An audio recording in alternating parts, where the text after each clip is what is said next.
and as we've got £750,000 in the capital budget to get this started, so why can't we get the rest from the developer in the future? So why do we need to wait? Thank you, Councillor Bayliss. I'll repeat, it's far more sensible to wait until all negotiations with developers are concluded and then deliver improvements to ensure that all funding is used efficiently and works are not subsequently undone. The next question I have is from Councillor Shanker to Councillor Grimmadale. Maggie. Sorry, Mr Mayor. Councillor Shanker is asking Councillor Grimmadale about the timescales for the completion of the swimming pool review. Good evening, Councillor Shanker. Thank you for your question. A feasibility exercise to explore whether there are benefits of considering an enhanced design for the leisure water are near to completion. At the same time, work has been continuing to finalise the design of the original new swimming pool complex, and the priority has been progressing the comprehensive value engineering work. It was always envisaged that these pieces of work could be and would be extensive in order to achieve the best possible outcome for the city. To ensure that these proposals are affordable, the new swimming pool complex, along with other projects within the council, have been part of the MTFP budget discussions taking place. They are due to be concluded within the next few weeks. Thank you. Your supplementary, Councillor Shanker. Thank you, Mr Mayor. So, Alan, given this delay and additional costs on consultants, along with your continuing dithering on both the new swimming pool and the assembly rooms, can you reassure me, and more importantly, Derby residents, that a refurbished assembly rooms business case won't render the new swimming pool unaffordable? The timescales are dependent on the decisions being made on the final designs for the facility. Final enhancement or the VE options will be linked to the budget discussions and decisions taking place alongside other project decisions. Thank you. Thank you, Councillor Grimmadale. Councillor Eldred says question to Councillor Poulter. And she is asking Councillor Poulter, does the administration respect diversity in our city and in the makeup of this chamber?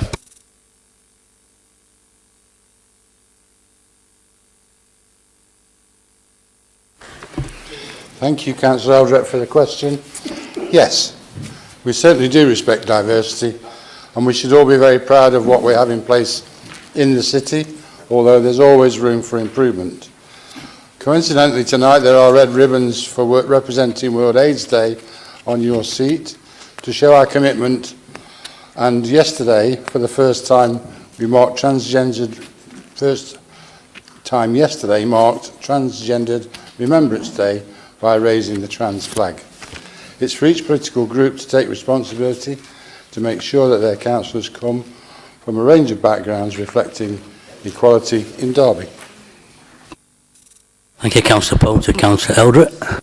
Thank you, Councillor Poulter, and I'm really glad that you've said that it's up to each political group to take responsibility on this issue, because that leads me very neatly to my supplementary question, which is, in light of what you've just said and your respect for diversity and equality, what action are you going to take to address the outrageous comments made by Councillor Potter on social media suggesting that people who aren't parents shouldn't be councillors or politicians?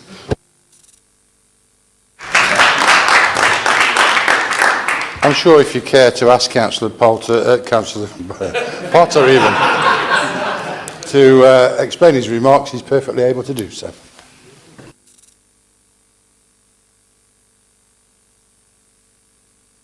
The next question I have is from Councillor Graves to Councillor Barker. Thank you, Mr Mayor, and his question is what work is being done to ensure only Hackney taxi drivers can use ranks and private hire drivers get their business through pre-bookings? Yes, thank you, Councillor Grace, for the question. Since submitting it, I understand that you may well have received a response to most of the matters you raised. As you will know, our licensing officers speak to vehicle drivers when necessary when they are undertaking work in the city, including speaking to drivers of all vehicles that wait in Hackney carriage ranks incorrectly. Drivers generally move on when we ask them, and private hire vehicles usually have jobs which the officers check by looking at the vehicle's data head to to make sure that they have got a job and they're waiting for a customer. We regularly undertake joint enforcement work with colleagues from Derbyshire Constabulary and also other local authority licensed and enforcement teams.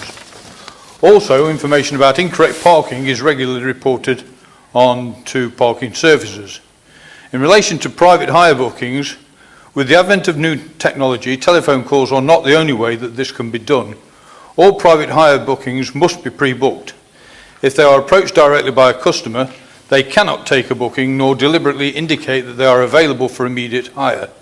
If they do, this is illegal applying for hire. They should direct the customer to contact the base to make a booking. We carry out applying for hire exercises and have had two in the recent past, two successful prosecutions with others already in the pipeline. I have to say, and that's not written down here, one of the biggest problems that both officers and police officers find when they are going out on this exercise is that taxis do have radios. And in having radios, as soon as they know that our officers are out there looking for them, funnily enough, they all disappear. Councillor Graves, do you have a supplementary? Yes, Mr Mayor, thank you very much. Thank you, Councillor Barker, for your response and appreciating the seriousness of the situation. I would point out that this doesn't encourage taxi drivers to take up the Hackney when ordinary drivers can get the same result by bypassing the regulations. Will you give this some consideration? The regulations appertaining to Hackney carriages in particular date back to the 1800s. This council and the previous council as well have tried to move government. I nearly said G-up government then, because of course Hackney carriages relate to horses and carts really, but it's not a pun intended. But we have in actual fact tried to engage with government on a number of occasions in relation to the devaluation of the taxi protocols and the courses of all the regulations, that's the word I was looking for, regulations in relation to both Hackneys and private hire. We have at last are getting through, not only as a council, but also with the local government association as well. This isn't just a problem in Derby, this is a problem throughout the country. And it goes well beyond just a taxi or, a private hire vehicle parking in a rank. It goes greater depth than that, as your original question has already asked in relation to out-of-town vehicles. So it is being addressed. At last the government are looking at it nationally, and we've been in the forefront of actually getting that heard. Thank you, Councillor Barker. The next one is from Councillor Peatfield to Councillor Poulter. And Councillor Peatfield asks for minutes of meetings with Derbyshire County Council regarding the Sinfin waste plant. Thank you. I have attended meetings on the 2nd, the 6th of August, the 26th of October and today. The main reasons for the meetings have been to provide briefings for respective leaders on the current state of the project. No minutes or actions were produced. Councillor Peatfield, do you have a supplementary? Certainly do, Mr Mayor. Is that your open and transparent unminuted meetings? So, Councillor Poulter, is this really an example of good and responsible governance? There are no need for minutes or actions to come out of these briefings. They're full and frank open discussions for which your group leader is perfectly welcome to come and get briefed on in full detail at our regular group leader meeting. Thank you, Mr Mayor. The next question is from Councillor Bayliss to Councillor Smale. And Councillor Bayliss asks Councillor Smale whether Alveston will have a parking blitz similar to that reported in Alistry. Thank you for your question, Councillor Bayliss. Short-focused operations, such as just the one that's been carried out in Alistry, are not the everyday work of the parking service. They are resource-intensive, and the purpose of such operations is carefully considered. As you're probably aware, the service does include parts of Alveston within operations on match days. I can expand on this as to date that between Chaddersden and Alveston there's been 105 parking enforcement tickets on match days. For other issues, I would advise that you report concerns and locations to parking services and that the service will investigate if or at what level of operation may be appropriate for Alveston. Councillor Bayliss, do you have a supplementary? Yes, Mr Mayor. I mean, it appears to me, again, officers haven't really briefed the Cabinet member about the ongoing issues and complaints we've made about areas like Alveston Street and, again, matchday parking at Wilmorton City Point. I would ask that you write to me before Christmas and tell me what dates I can expect the parking blitzes in Alveston Ward. Thank you, Mr Mayor. I find this is absolutely incredible to bring this subject up at full council, Councillor Bayliss. The previous administration, which you was a part of as being in administration, have obviously clearly decided not to do anything on this subject. We are being very proactive and we are slowly working through wards such as Alistair. Councillor Repton, quite rightly, went straight through to Darley and publicly announced that he's had problem for years in Darley and again didn't do anything whilst in administration. So if you do have problems, I do believe there's a traffic regulation order going in place at City Point, which is going to be executed soon. But how about speak to neighbourhood officers, neighbourhood managers, speak to the chair of your neighbourhood board, right? If you want parking services to be involved, let us know. Instead of bringing this up at full council, I think it's incredible that an experienced councillor like Councillor Bailey should be bringing this up at full council.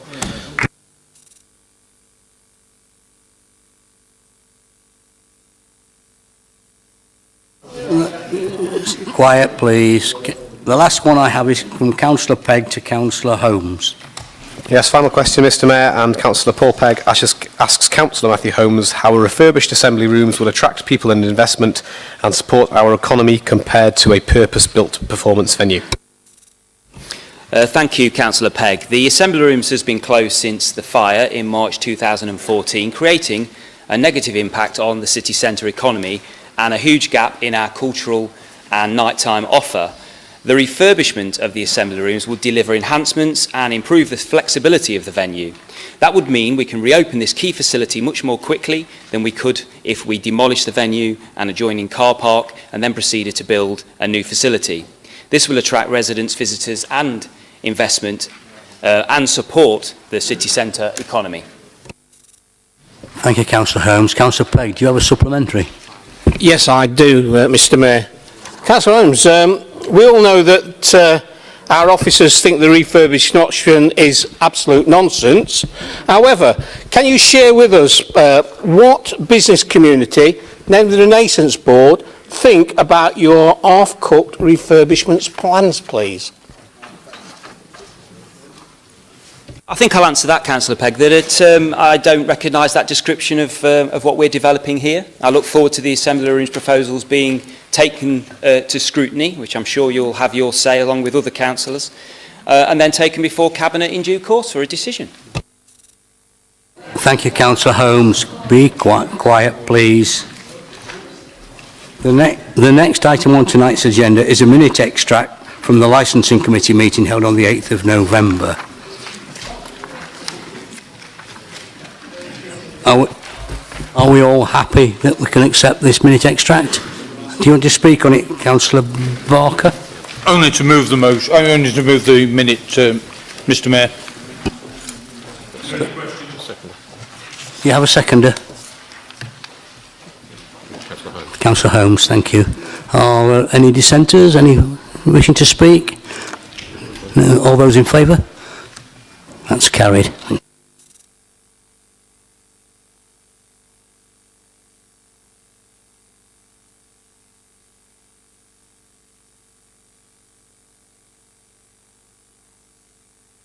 The next item on the agenda is the item 10, Employee Appeals Subcommittee. Item 10 is, yes, just a minute. Councillor Barker, the subcommittee sits under licensing, so are you going to move this? Yes, again, Mr Mayor, I do move this paper. The issue has gone through full consultation with the unions and also gone through respective scrutiny. And I ask that it be accepted by this council. Is there a seconder? Thank you, Matthew. Anybody wishing to speak? I've got Councillor Bayliss. Thank you. Thank you, Mr Mayor. I mean, this is a procedural issue. The policy, as Councillor Barker points out, has actually changed. I think that we should be ashamed of ourselves in this respect, because what we're actually doing here is denying the right of our employees to appeal to their employer, which is us, the council. And I, for one, hope when we have a next Labour administration, we reverse this and put that right back. As a Labour group, I don't think we will be supporting this at all. But I just want to make the point, I know trade union colleagues are not that happy about it, but this is a procedural point just to remove the appeals subcommittee. So at that point, I'm going to rest the case, but we will reverse this decision. Does anybody else wish to speak? No? Right, we'll move to the vote. All those in favour, please show.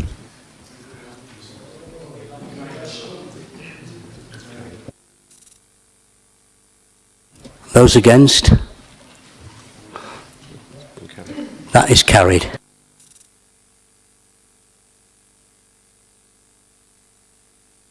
Item 11 is appointments to outside bodies and charities.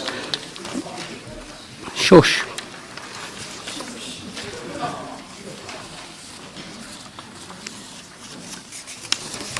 Where's the actual item? We've got an introduction there, this report. Oh yeah, okay. This report from the Strategic Director of Corporate Resources seeks to fill some vacancies that have arisen or will arise since the last annual general meeting. I propose to seek a mover to recommendations 2.1 and 2.2 as nominees are already proposed, unless anybody wishes to put forward an alternative. I will then seek nominations for recommendation 2.3. Do I carry on with that now? Yeah, definitely. Unless there are any further nominations for the Spondon Relief in Need charity and Wilmot, Gilbert and Beresford charity, could I now move the appointments of Mrs Joy Taylor and Councillor Cooper respectively? Will someone second this? Right, okay, right. We'll now move to the vote. All those in favour, please show. Are there any against? That's carried.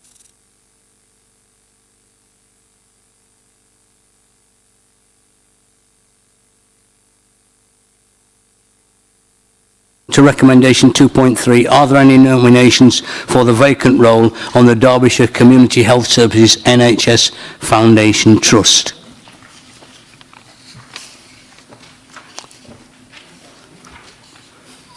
Come on, somebody, please. Yes, Councillor Kerr. Sorry, Mr. Mayor, do we have any indication as to how frequently it meets and where it meets?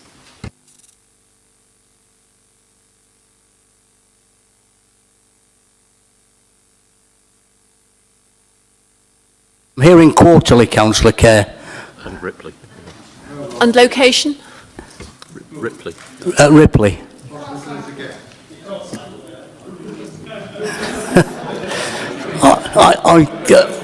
I'd like to see a Brompton going all the way up the A38 to Ripley, Lucy. Can you not do that? Oh, okay. Can we have a volunteer, please, then?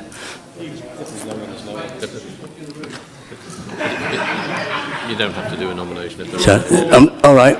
We do. I'm told we do not have to have a nomination, so that spot will be left vacant. I suspect it may come up at future meetings. We now move to the motions, which is, first one is item 12, notice of motions, Creative Carers and Haven House. Councillor Graves. Well, thank you, Mr. Mayor. Appreciate this. I did notify an amendment. It does make it easier to accept this motion. So if people would like to take a read of that first.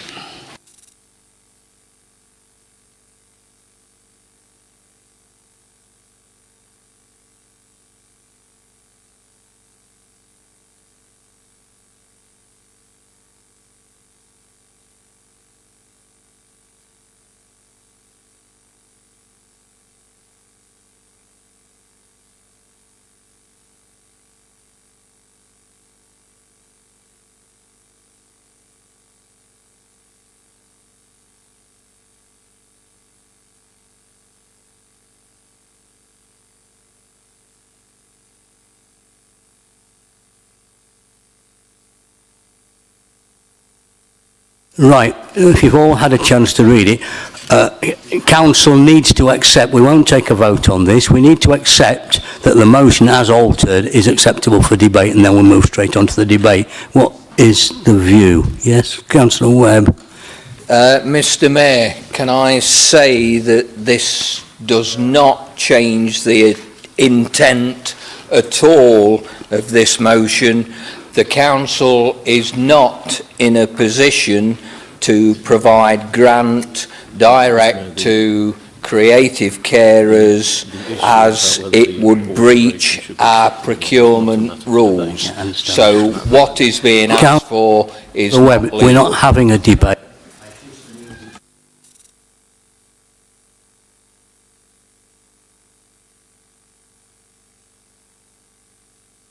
Sorry, we're not debating that. It's just simply a question of whether the changed motion is acceptable to be debated. I'll just take a vote on that.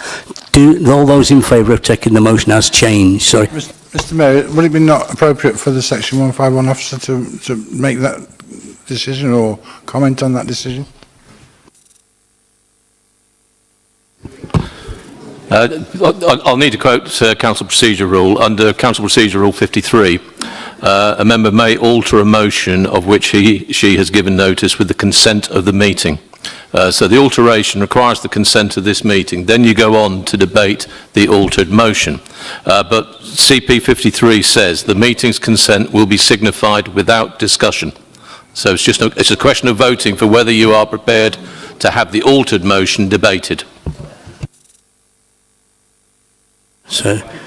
So are you prepared? And those in favour of debating the altered motion, please show. That's carried, right. Okay. We'll move to the motion as changed. Thank you very much. Yeah, I did. Yeah, absolutely. Thank you. Well, I always like to keep you prepared. Members of the Council, for those who may be unaware of this very important group, we currently indirectly support financially, I will give an overview. Creative Carers is for wonderful and caring people who informally look after someone living in Derby, either a partner, family member, friend or relative. Creative Carers is a not-for-profit group run by carers for carers, started in 2013 and formed an excellent partnership arrangement with Community Action Derby and successfully competitively tendered for 2 contracts within the Council and the CCG. Every one of them are family carers from Derby. Their ethos believes that those with personal experience of caring are best placed to support others. Carers can learn from each other by sharing experiences. Carers can manage their own self-care by learning new skills. And self-esteem and confidence grows if we share skills or knowledge with others. And every carer has unique and important needs. If I can quote some of the carers for you, they're talking about creative carers. This is so exciting and just what carers need. Someone else said, the fact that these facilities are accessible is really important. They also said, I am so glad I came. I picked up important information and I'm going away much happier. And this has turned my mood around. I feel the sun has come out. Thank you. You can see from those quotes how important Creative Carers is to them and to the city. Creative Carers is not only a support group, it is a prevention group. Prevention in a social care way. Many people say that it is difficult to prove that prevention saves money. Well, they have. They can prove they save the city £365,000 a year through activities and carer-led resources. They do this by identifying 134 individual carers during this financial year and putting a financial value on the social benefits experienced by the individual attending a selection of their activities, for example, photography, drumming, arts and craft, cooking, singing, and self-care days. I was very pleased recently to join one of their Zumba classes at their Festival of Caring, highlighting the diversity and inclusiveness of what they provide in terms of support. That day, many councillors from different parties attended. Some of you will know how important, through your visit, this group is. The amount they save is 3 times as much as the 121,000 funding they receive. It is nationally recognised that carers save the country money. In fact, the estimated 25 to 30,000 carers in Derby save the city an estimated £2 billion. Creative carers also help the council discharge its statutory duties in community-oriented ways that work for carers and works for the council by providing ongoing support for an important section of our society. If I give an example of the Creative Carers founder, someone who set up this group from personal experience. She looked after her mother full-time at home for 9 years. This included meals, personal care, help with medication, finances, help negotiating health and social care systems. Her mother never had a care package, except for 1 week's respite care in the whole of the 9 years.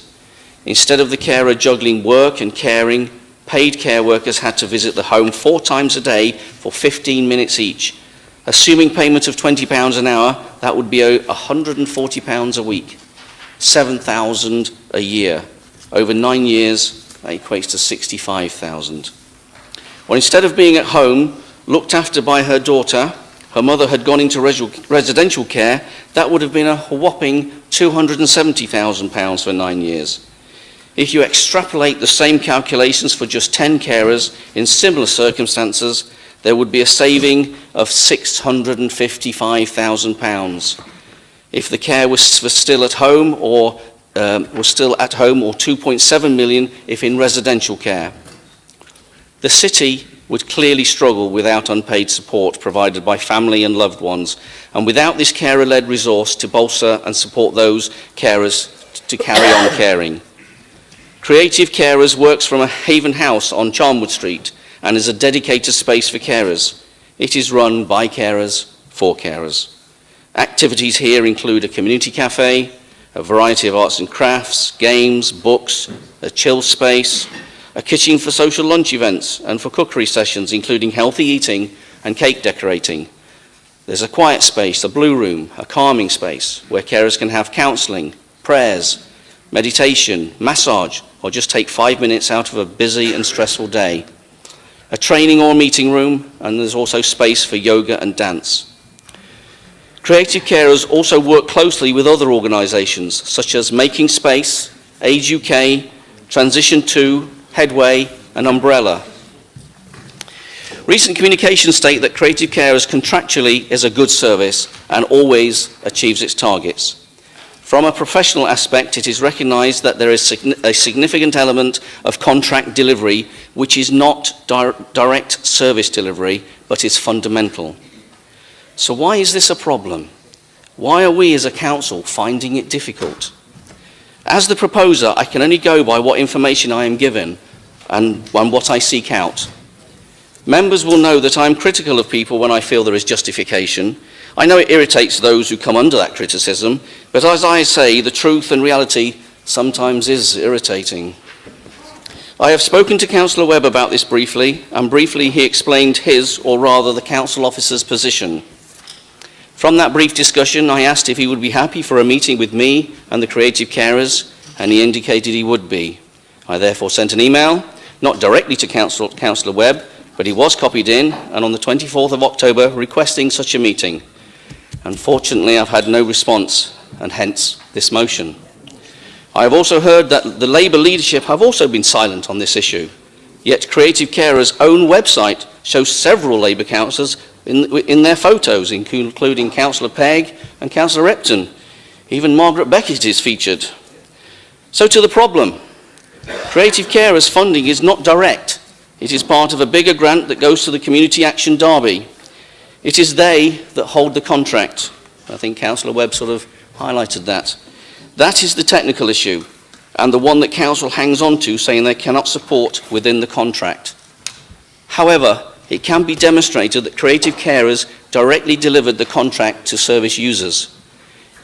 In conclusion, Mr. Mayor, all I want the Council to consider is that with the legal brains we employ within this Council, please please make every effort to untangle the legalese and support this organisation directly. This is not about the budget. The budget is there. This is not about adding our financial spending. We already spend it. This to me is about whether there is a political will to support this wonderful group, or whether we are too lazy to spend some dedicated time to overcome a technicality. I commend this to the Council. Thank you, Councillor Graves. Councillor Bettany, you're the seconder. Do you wish to speak? No. I'd just like to obviously second Councillor Graves on this. Yes, I'd like to second Councillor Graves on this, and I agree wholeheartedly with him, and I think it's a great institution. I think it delivers to the people that need it without being encumbrant on our finances too much. Thank you. Councillor Webb. Mr Mayor, fellow councillors, there are a number of members of creative carers that I do know personally, and I find this difficult to have a motion here that could have been resolved before getting to the council chamber. The council has a contract with Community Action Derby, not creative carers. And if you refer back to the answer to the question I gave Mrs. Finlay earlier, you will see that that is the case. The council offered Community Action Derby an extension to their contract until the end of 2019, next year. It was March 2019, the end of next year. That was rejected. Subsequently, Community Action Derby has confirmed to the council that it has notified creative carers to vacate Haven House by the end of December this year. This means that even if the council could somehow legitimately make a different offer to creative carers, which it can't for reasons I will explain shortly, the Haven House facility will no longer be available to creative carers. The council has no power to, and therefore cannot intervene in the subcontracting arrangements between Community Action Derby and creative carers. Nor can the council arbitrarily select creative carers to provide a service in a way that violates clearly the prescribed rules and procedures of this council, no matter the presumed merit in doing so. As for the support that the council is putting in place, again I'll refer you to the earlier question by Mrs. Finlay. There is a long list of services, alternative services that are provided. It is regrettable that Community Action Derby declined the offer of a contract extension. The council is satisfied that there remains a wide range of alternative support mechanisms for all carers, which include those who currently subscribe to creative carers, to whom information has been sent out over the past 7 days, setting out the options available to them once the current contract lapses on the 30th of November. It is easy for Councillor Graves to come to this council and say, make a decision review the decision that the council has made. The council has not removed any funding. The funding has been offered to Community Action Derby, and they have said they are no longer able to accept that additional funding. It is an issue between Creative Carers and Community Action Derby as to how they proceed with this. The council has done what it can to ensure continuation of a service to carers. And in the absence of an agreement between the two organisations, we have made it clear to carers that there are alternatives on offer. I would urge you to reject this unlawful motion.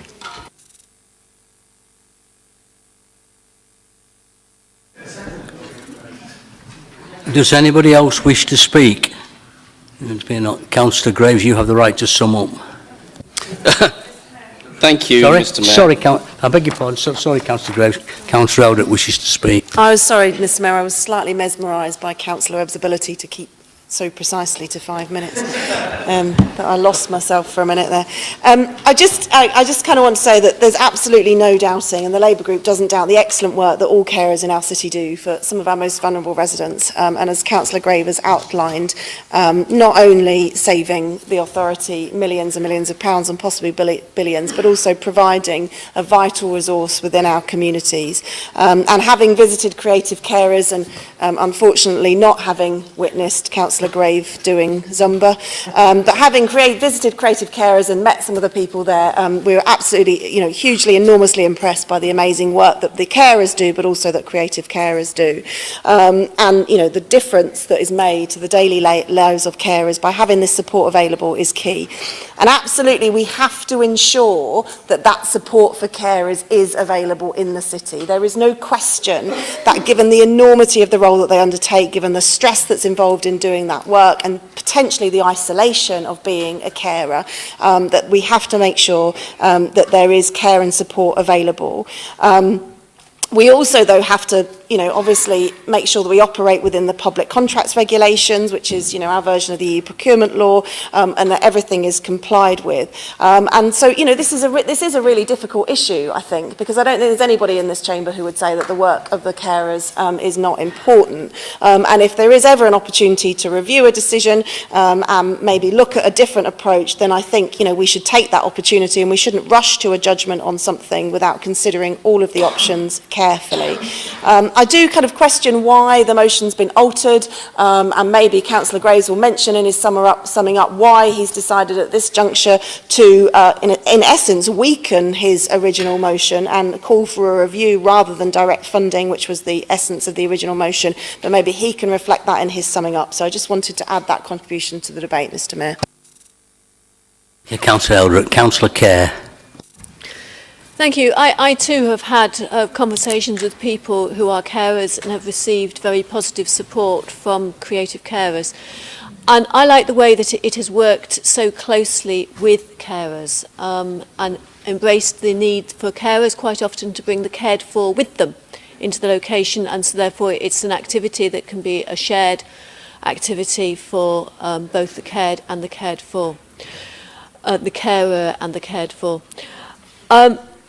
I think there are two things that we might be able to informally do from this meeting.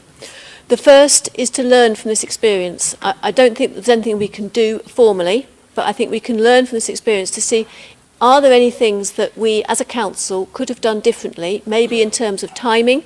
I received an email when I made inquiries about this earlier on this autumn to say that there were problems. Now, maybe at the time when there were problems, there could have been a different outcome. I don't know, but maybe we can go back and look through the path of decision making and see if there was anything that we could have done differently. And the second thing, I believe we have one or maybe more than one representative on Community Action Derby from the council.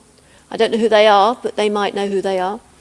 And could we ask that person or people to go and find out from the Community Action Derby perspective, is there anything that they could have been doing differently, or any concerns that we as the council might have been able to help address, which has caused us to get to this position? It's a very uncomfortable position for us to be in, even more uncomfortable for those carers who are no longer going to receive the support they've grown to expect. Thank you, Councillor Kerr. Have we got any other speakers? Councillor Graves. Thank you, Mr. Mayor. Councillor Webb's response was, unfortunately, the response that I said in my original speech, in that he's taking the council's position, and what I particularly wanted was for the council to reconsider this very important group. To answer Councillor Eldred's response about why I had weakened it, as she called it, it's not weakened, it's designed to try and get a more positive outcome, because for two reasons. One is that legal advice was that we couldn't instruct the council to pay them directly because of the procurement rules. However, we could maybe find a way to look for another way of supporting them. And also a direct response from creative carers themselves asking, rather than making it a direct payment, could we just get them round the table and talk to them, Councillor Webb, and see whether we can actually do something with them. So that is why that motion was altered. What we need to do, as everybody seems to be saying, is how important carers are, and I actually think creative carers are one of the most important groups in our city, and all we need to do, we need to be taking this seriously as a council, that we need to give these people as much support as we can, and that was the basis of my motion. Thank you, Mr. Mayor. Sorry, Councillor Webb, you cannot speak again. Sorry, we'll move to the vote. All those in favour of this motion, please show.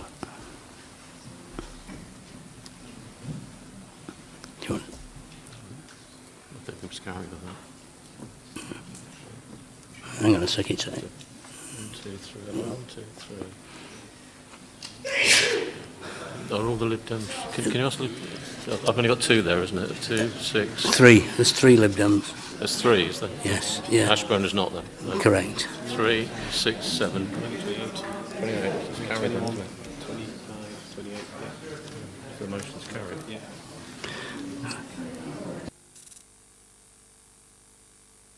Sorry if your arms are beginning to ache. It's a bit of...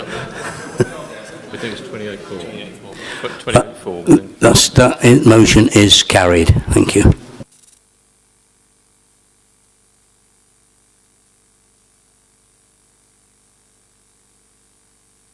We'll move on.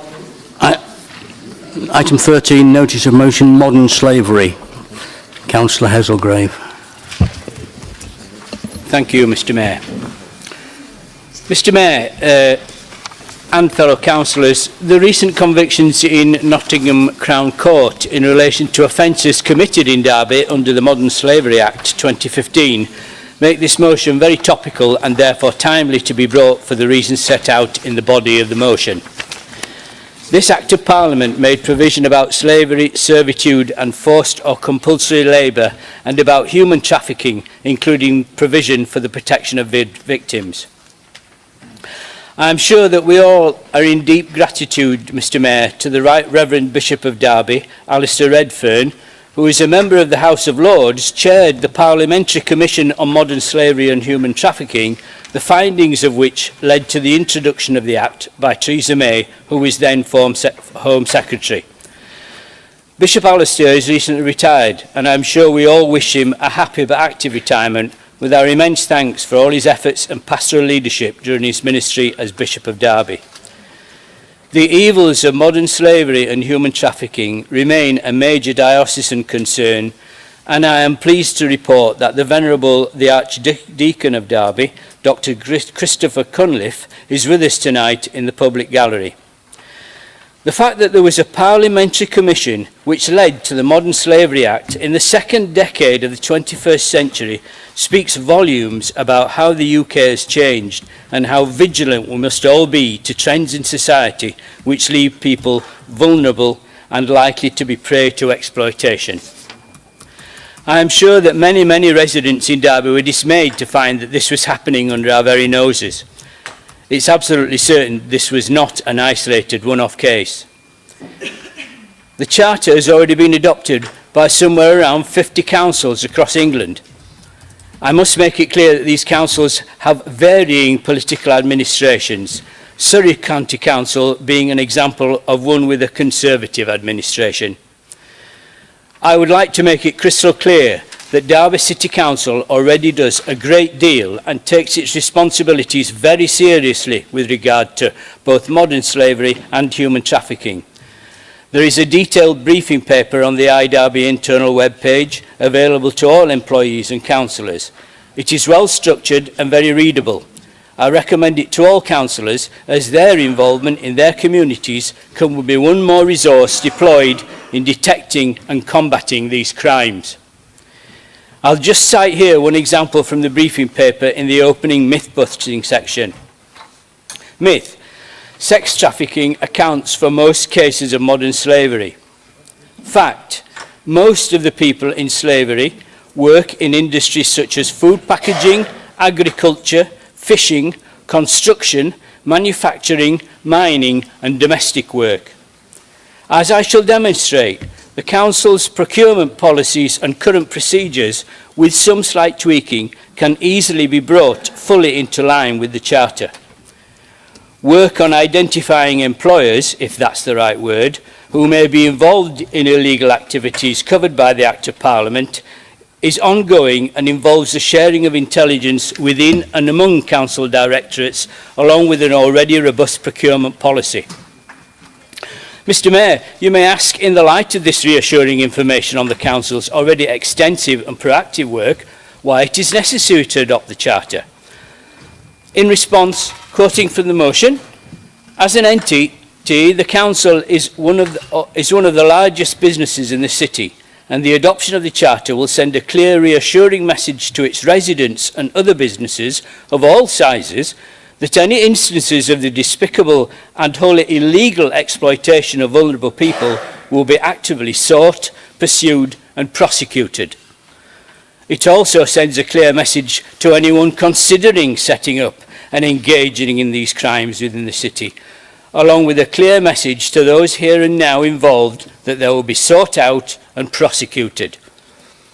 Councillors on the Corporate Services Scrutiny Review Board recently received a report early last month which detailed the extensive partnership work involving the Council and other agencies, the aim of which is to root out modern slavery in Derby and Derbyshire. After discussion, the committee resolved to recommend that Council Cabinet seek to protect services involved in the detection and prevention of modern slavery as part of the 2019-20 budget proposals.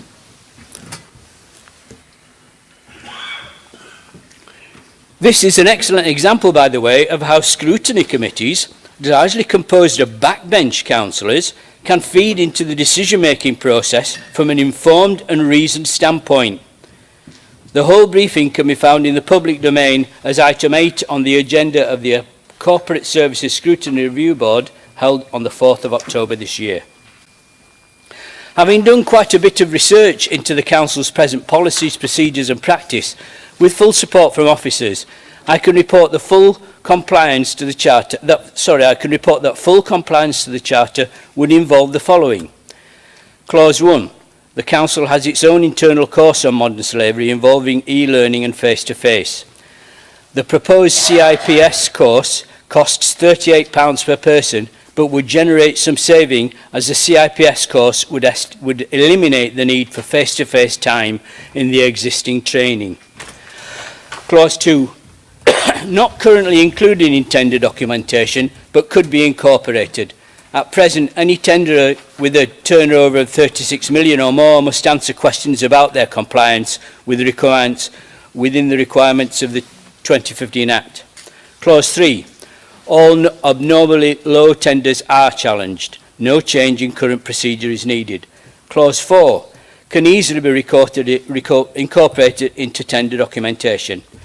Clause 5, the whistleblowing procedure is on IDARBI.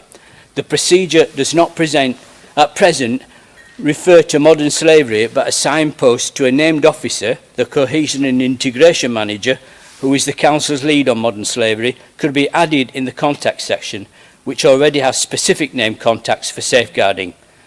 Clause 6 can easily be incorporated into tender documentation. Clause 7, this is already planned to be included in contract management training.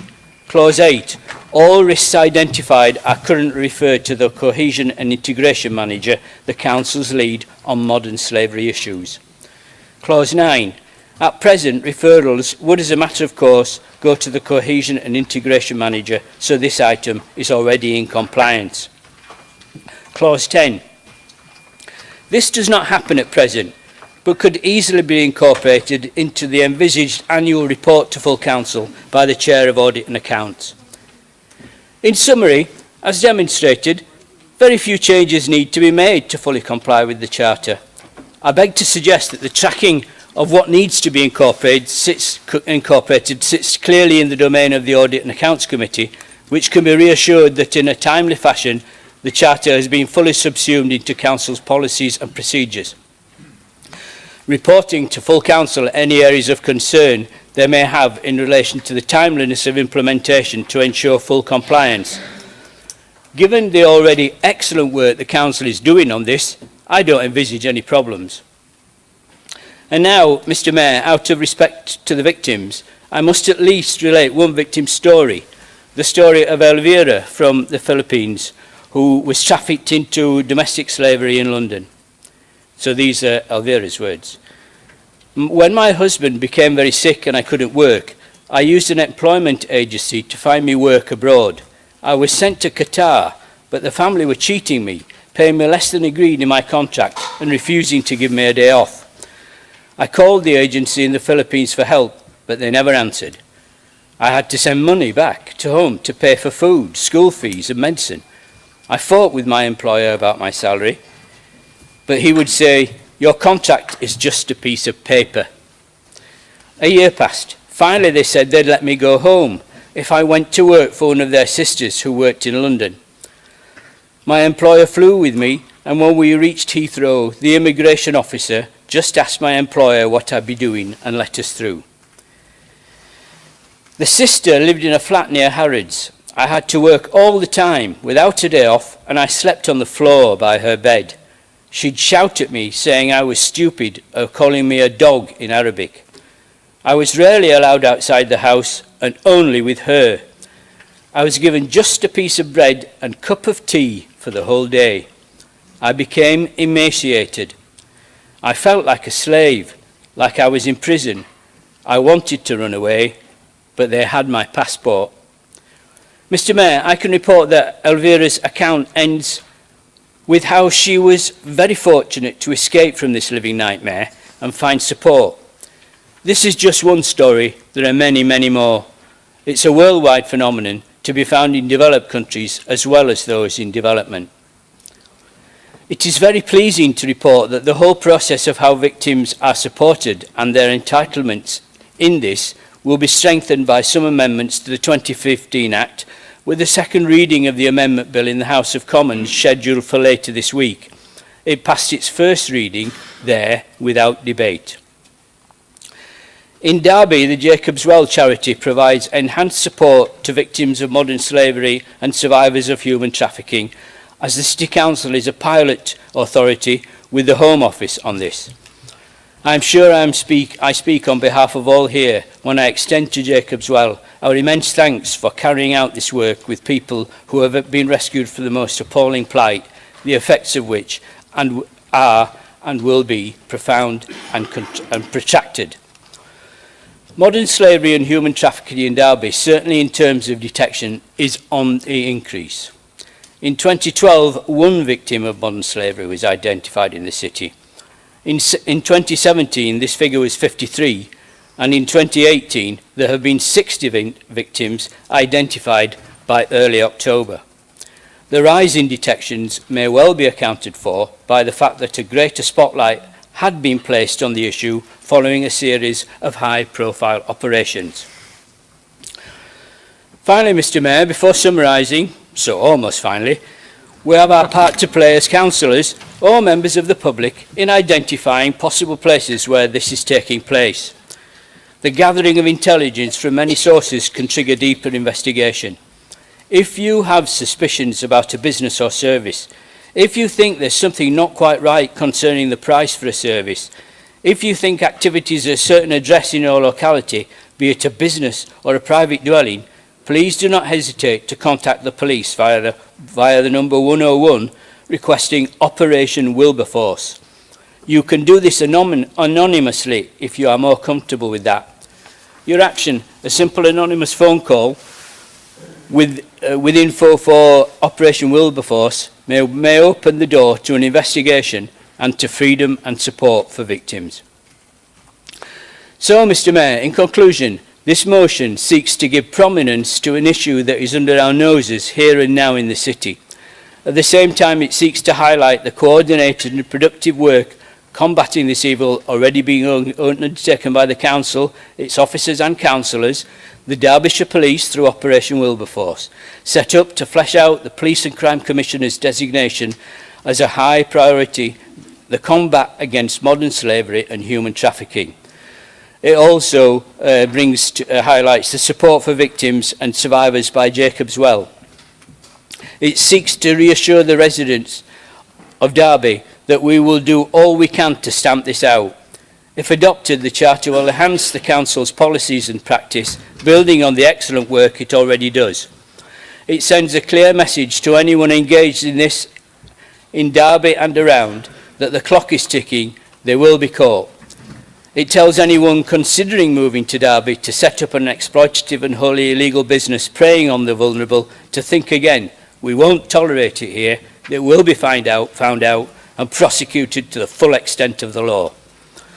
It nails our colours to the mast and demonstrates leadership in our community on this issue, thereby providing a steer to all businesses, large and small, that whenever they contract or procure from others, they must have measures in their tendering process to sift out suspicious enterprise. Bishop Alistair wrote to me last week saying, very appreciative of your leadership in this vital area. I'd very much like to write back to him that this body of councillors assembled this evening collectively showed leadership in this vital area. We have 51 councils when fully constituted and gathered. We are the council. We can make the city the 51st council in England and Scotland to adopt the Charter. Mr Mayor, fellow councillors, let's do this thing. I propose the motion.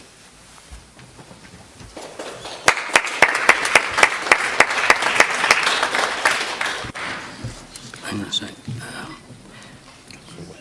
Councillor West, you're seconding this motion. Do you wish to speak now? I'll reserve my right to speak, please, Mr Mayor. Thank you, Councillor West. Councillor Dinser. Thank you, Mr Mayor. Can I first of all say I wholeheartedly support this motion. Councillor Hazelgate mentioned Operation Wilberforce and referred to the convictions recently in Nottingham Crown Court, which were Operation Deprava, and the part that the police, Derbyshire Constabulary, have played in not shirking their responsibility to investigate and uncover modern slavery and human trafficking in Derby and Derbyshire. These are not isolated cases in terms of activity which is taking advantage of people, whether it's a domestic servitude or employment servitude. These are issues which are nationally understood and need to be tackled. I'm proud to say that Derby City Council has led the way by the fact that we have been the first city in the UK to sign up to the United Nations Compact on modern slavery and human trafficking. And I'm also proud that when I brought that resolution to this council chamber, it was supported unanimously by every member in this council and every group. And echoing Councillor Hazelgate's comments and invite to us all, I hope that we can also support this motion unanimously, because it builds on that particular conviction we gave as a council. It also builds on the fact that in 2016, when Justin Welby came here as the Archdeacon of Canterbury, and with Alistair Redfern and myself, 20 organisations signed up to the Athens Principles on Modern Slavery and Human Trafficking, and Derby City Council was one of those as a large employer.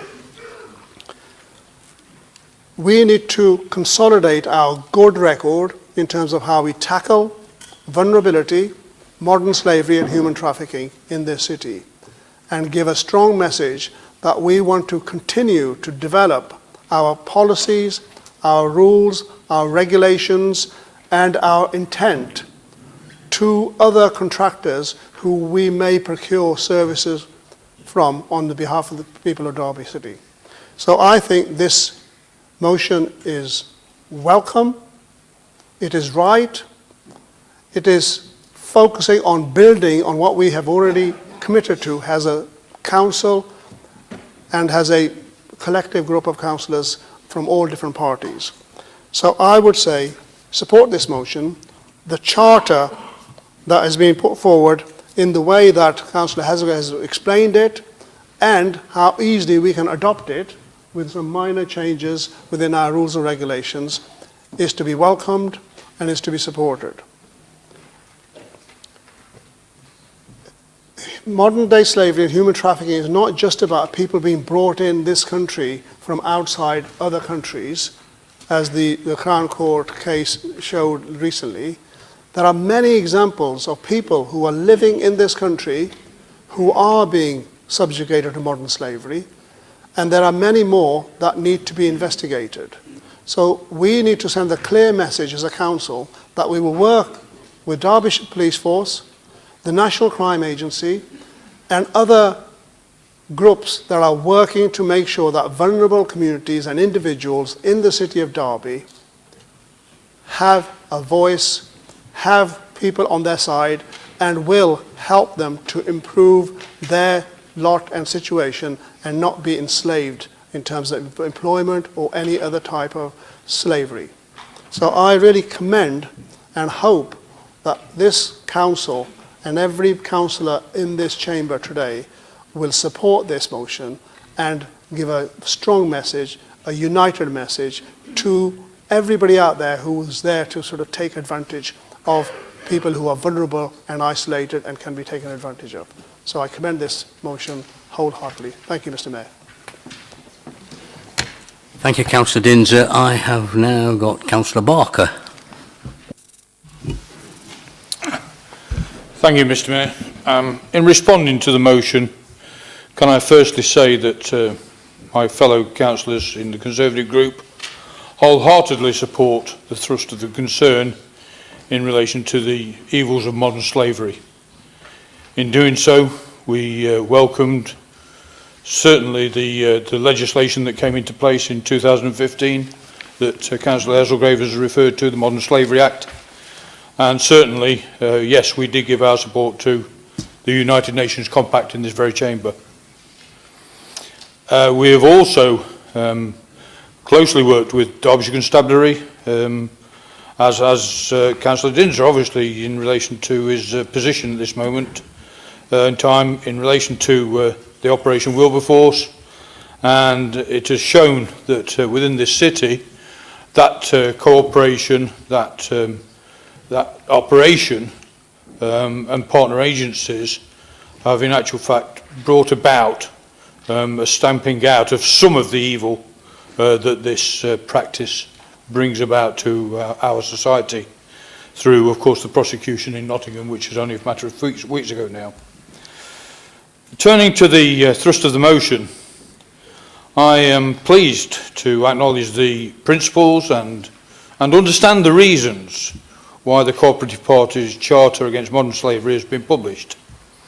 And having reviewed the Charter's main principles as listed in the motion, I am heartened to be able to say that I have been advised, certainly by officers, that the Council complies with the outlined principles through its comprehensive contract procedure rules, and already considered by the mover as being robust. Now, that's the words that we use, that they are robust within this city.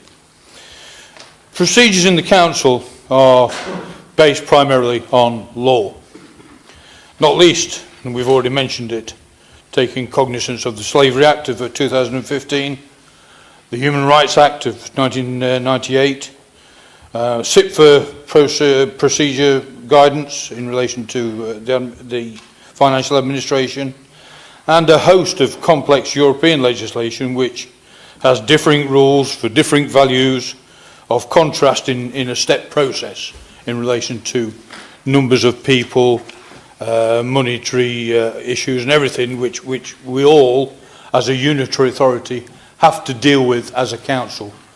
Very, very complex issues. Such a council policy in respect of procurement, therefore, remains a continuing living process in both legislation and, in this local authority, the practice changes we bring about.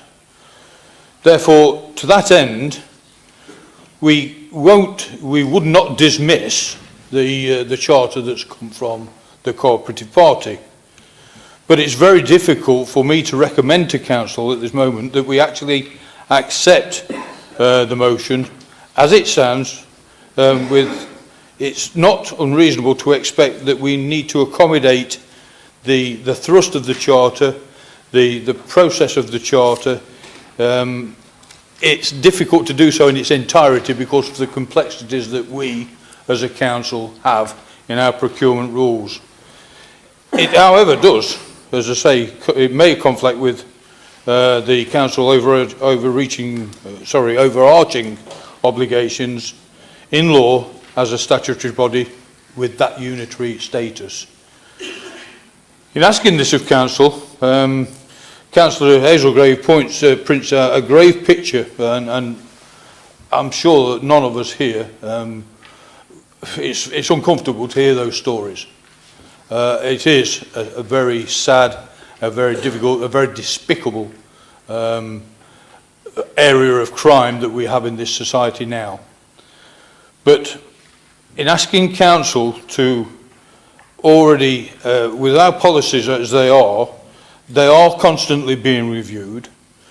I will certainly undertake to ask officers to review the principles of the Charter and accommodate them wherever possible, when reasonably practicable, in accordance with existing primacy of law. I don't think it's quite as easy as Councillor Hazelgrave makes out, that with a slight tweak we can change our existing procurement policies. We are a unitary authority with a vast array and vast financial clout there out in the street.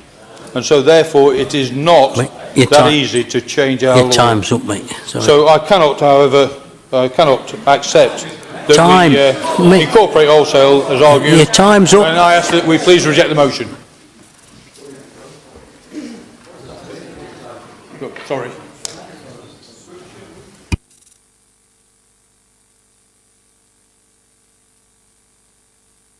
Councillor Marshall. Thank you, Mr Mayor. Mr Mayor, I welcome Councillor Hazelgrave's motion today. We had a presentation at the Corporate Services Scrutiny where we had I think it was quite an eye-opener really on what was explained, you know, what goes on. I mean, I can't believe that we're having a conversation about modern slavery in the 21st century. It's just absolutely terrible, really. People don't think, I mean, I had a certain vision of what modern slavery was, really, and to be honest with you, I was really naive. Part of the presentation was, you know, it's happening in Derby, and it's rife in Derby. It's happening up and down every city in the country. You know, it's in agriculture, it's in hand car washes that we see an abundance of throughout the city, nail bars, places like this, you know, and it's by organised crime. And the victims are actually terrified to actually report it. And they even hold the families to ransom back in their own country, saying, you know, if you report or anything happens, you know, something's going to happen to your family. So, like I said, I very much welcome this, and I hope it gets full council support this evening. Thank you, Mr. Mayor. Thank you, Councillor Marshall. Councillor Skelton. Thank you, Mr. Mayor. As has already been alluded to, slavery is an evil scourge on our city, our country, our world. Sadly, I think over the past decades, people have become complacent. They thought it was all dealt with by William Wilberforce and that was it. Unfortunately, that's not the case. It's crept in under our noses, really. And I think we need as well to educate the public because they are, after all, the eyes and ears of the police, other authorities, ourselves, about the telltale signs of things to watch out for. One thing that hasn't been mentioned is housing. You know, if you, in certain areas of city, it may well be more prevalent than others, but if there's overcrowding in a domestic property, that might be a sign that something is not quite right. It may well be that there are people living in things like garden sheds or semi-derelict factories, and you think, why are so many people in there? That's just totally abnormal, and people need to be given the confidence to say, yeah, that feeling I've got that something's not quite right there, that they then do go and call 101 and inform the police of their suspicions. Particularly if people are in housing situations or old factories or whatever that they're being so-called accommodated in, the likelihood is that there is a great fire risk as well, and obviously the likelihood that at some time a fire will break out and there may well be fatalities. So there are a number of things that I think the council could do as well as an ongoing publicity thing to keep that high in the forefront of people's minds, so that, you know, in people's everyday lives, that they can actually spot these things, report them, and we can get those conviction rates and the number of convictions up. Thank you, Councillor Skelton. I don't have any... Councillor Evans. Sorry, I didn't spot that. Sorry, Councillor Evans. Thank you, Mr. Mayor. I fully commend Councillor Hazelgrave on this excellent and thorough motion. It's very concise, and how could any decent and compassionate human being not support this motion would be beyond me. It does beg the question, and we need to ask this to ourselves, and Ruth touched on it really, saying we've let it creep back into society. How has that happened? And that's what we need to drill into and work out why that's happened. If I go back to, I don't know, the 70s when I was young, it was unheard of. I'm not saying it didn't exist, but it was unheard of. So what's happened over the last 40 years with all these new regulations and procedures and all these new policies, and yet we've allowed it to creep in? And we really seriously need to ask ourselves that question. But thank you, Councillor Hazelgrave, for the motion. I think it's excellent. Thank you. I don't have any other indicators wishing to speak. Do you wish to say anything, Councillor West? Thank you. Thank you, Mr. Mayor. Thanks for your comments, Councillor Barker. Fortunately, you don't need to recommend the motion. That's what Councillor Hazelgrave and I are doing. Disappointed to hear that you can't support the backing of a charter to protect people of Derby. I do, however, welcome the backing, quite rightly, from other decent councillors. Councils collectively spend £40 billion annually, and Derby City Council spends almost £220 million annually. I ask councillors to support this motion to help ensure that none of this funds modern slavery and those such harrowing stories as Councillor Hazelgrave has reported. The cooperative party has worked together with a wide range of local authority procurement teams, non-governmental organisations and the wider cooperative group to develop a new charter which aims to ensure there is no place for modern slavery in the supply chains used by local authorities. There is a strong document collating and developing best practice in policy from across this wide range of stakeholders to produce an impressive and forward-thinking charter for councils. We know that ethical procurement is taken seriously in the Council's procurement department. The Council's modern slavery statement states that all staff working in supply chain management, procurement and HR will have completed training on modern slavery this year, and that the Council is absolutely committed to preventing and taking action against identified slavery and human trafficking in its corporate activities, its supply chains and the wider community, and to ensuring that these are free from slavery and human trafficking. We are proud of the good work that the Council already does in this regard and applaud what the Council's procurement team have done to fight exploitation and to ensure the Council buys ethically. This charter goes further though. It's a clear and formal commitment to go a step beyond where the Council currently is and become a real exemplar in this area. Only around 10% of local authorities have so far signed up to this charter. Let's join those other local authorities committing unequivocally to combating the disgrace of modern slavery and agree that Derby should be the next council to sign up.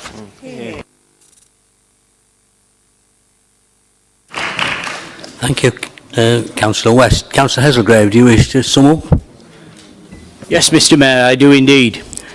I didn't give facts and figures during the speech, but I'll just let you know that it's estimated that there are 130,000 people in this condition, in this state of either being being a modern slave in the UK, and it's 46 million globally.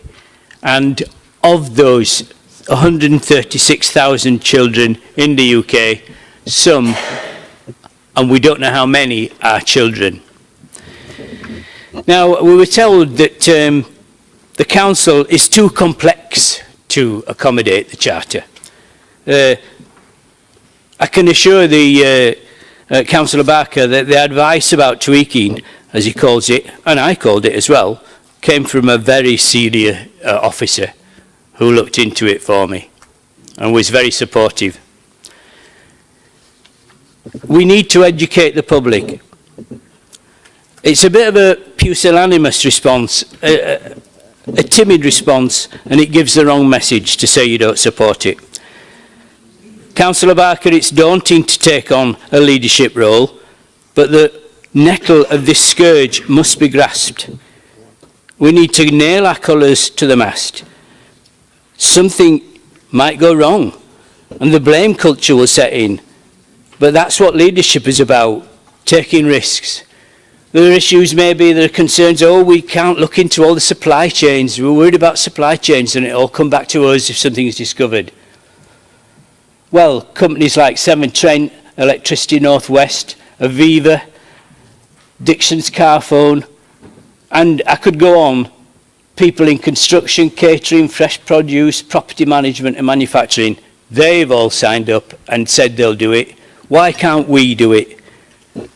I'll just also just finish with some remarks about who is a prime mover in this country on the issue. On the 10th of October this year, the Prime Minister Theresa May was presented with an award in recognition of her work fighting modern slavery. Speaking at the event, Prime Minister Theresa May said, "More than 40 million men, women and children are suffering in modern slavery across the world." She talks about between 10 and 13,000 in the UK. Figures would suggest that it's a much higher figure. She then went on to say, "This is why, first as Home Secretary and now as Prime Minister, I make tackling modern slavery a personal mission." Now, I know Theresa May is getting stabbed in the back by a lot of Tories at the moment, oh sorry, Conservatives. Down in Westminster. You might try and refrain from stabbing her in the back here by supporting a thoroughly humanitarian and apolitical thing. It's about human rights. And I'll refer you to the first Article 4 of the Human Rights Act. Everyone has the absolute right not to be treated as a slave or made to perform forced or compulsory labour. The final point I'd like to make is that by taking on this motion, it's an aspirational thing, it won't be done overnight. I've suggested a mechanism where we can how shall we say, incrementally increase compliance with this charter. We can show that we are really in the top grade councils of the country who are setting a lead on a very distressing and persistent issue that must be raised. I ask all members to support this motion. Mr Mayor, could I make a personal representation under CP 47F, please? Carry on. Thanks, Mr Mayor. Ladies and gentlemen, I've heard what everything's been said here today, and when my contribution was in relation to the fact that it was where the word tweaking was used, we fully, as I said in my speech, we fully accept this is personal explanation. This is personal explanation. This is a personal explanation. We fully accept the content of this. If this is a matter of personal explanation, he can get on with it. Yeah, we fully accept the thrust of this motion. All I am saying is it isn't as easy to incorporate it as immediately. It has got to be done, and I think Councillor Hazelgrave just said that, incrementally. We are fully supportive of it. It is now incrementally. Thank you, Councillor Barker. I'm going to move to the vote.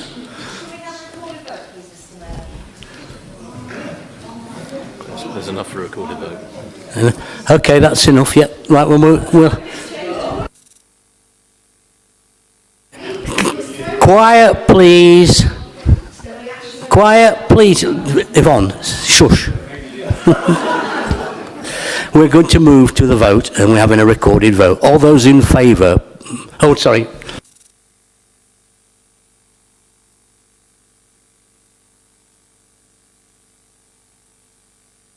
If members would please indicate whether they are for or against the motion as I read out their names. Councillor Afzal. Councillor Ashburner. For. Councillor Barker. Councillor Bayliss. Councillor Bettany. Councillor Kerr. Councillor Cooper. Councillor Dinser. Councillor Aldred. Councillor Evans. Councillor Froggatt. Councillor Graves. Councillor Grimmadell. Councillor Harwood. Councillor Hassel. Councillor Hazelgrave. Councillor Alison Holmes. Councillor Matthew Holmes. Councillor Hudson. Councillor Hussain. Councillor Jackson. Councillor Keith. Councillor Jangir Khan. Councillor Shiraz Khan. Councillor Marshall. Councillor McChrystal. Councillor Nater. Councillor Nawaz. Councillor Peatfield. Councillor Adrian Pegg. Councillor Paul Pegg. Councillor Potter. Councillor Poulter. Councillor Raju. Councillor Rawson. Councillor Repton. Councillor Ralston. Councillor Russell. Councillor Sandhu. Councillor Shankar. Councillor Skelton. Councillor Smale. Councillor Stanton. Councillor Webb. Councillor West. Councillor Williams. Councillor Willoughby. Councillor Wood. And the Mayor, Councillor Carr. Carried.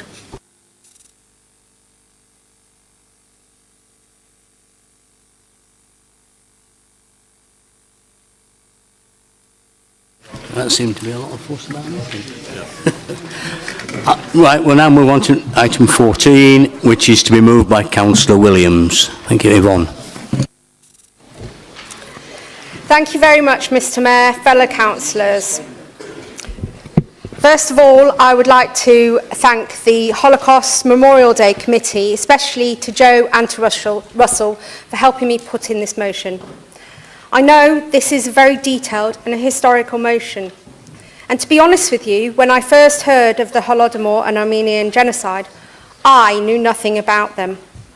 I did some research and was so distressed to realise that 8.5 million people had been killed, and I was totally oblivious to this. How had this happened? Why did it happen? You may be asking yourself, as I did, why I would be presenting this motion tonight. But the real question, fellow councillors, is why not? Most of you know that I served in the British Army in the Intelligence Corps. During this time, I completed an operational tour in Bosnia. What I witnessed there stays with me to this day, including seeing mass graves, schools and places of worship, and homes utterly and totally destroyed. However, I was there in a peacekeeping role to ensure that the first post-war democratic elections were run fairly and safely. I saw people who had been ethnically cleansed from their villages and towns making this very dangerous journey back just to vote. There are not many of us in this chamber tonight who can imagine what horror they have gone through to be able to do that. This helped me to think about democracy and how lucky I am to know where I am from, to understand my heritage, to be able to vote without fear of death, and to be able to call my home my home. So tonight, fellow councillors, I'm asking you to have Derby City Council formally recognise the Holodomor and the Armenian genocide, and to ask the British government to do so. This is in order to help prevent these horrendous acts. We must recognise them, and we must learn from them. I am asking this of you, not for any political or personal gain, but because it is the right thing to do. Thank you.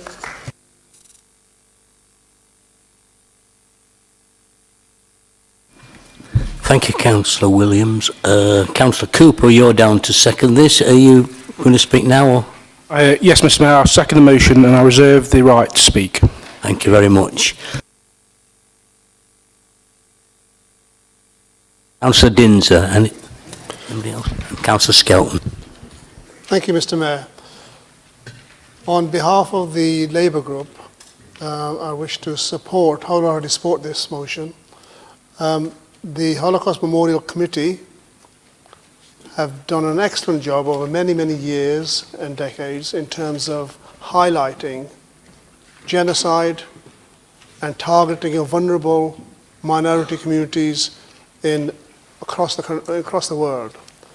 And it is fitting that on the 85th year of the Holodomor genocide, that we, as a City Council, recognise this in a formal way, as we have been doing by our contribution and support and promotion of the Holocaust Memorial Committee and the activities that they undertake and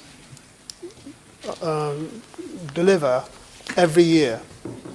I'm very proud that the City Council and all of us here are supportive of that particular committee and the work we do, and it would be fitting that we formally, as a City Council, support and accept and adopt these two genocides that happen in history.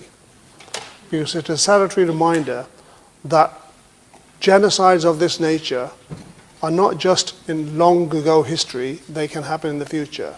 And the more that we can acknowledge, the more that we can highlight, the more chance we have of actually trying to uncover and stop this targeting of people who are a minority in the times when they are targeted in this way, and targeted because of their difference.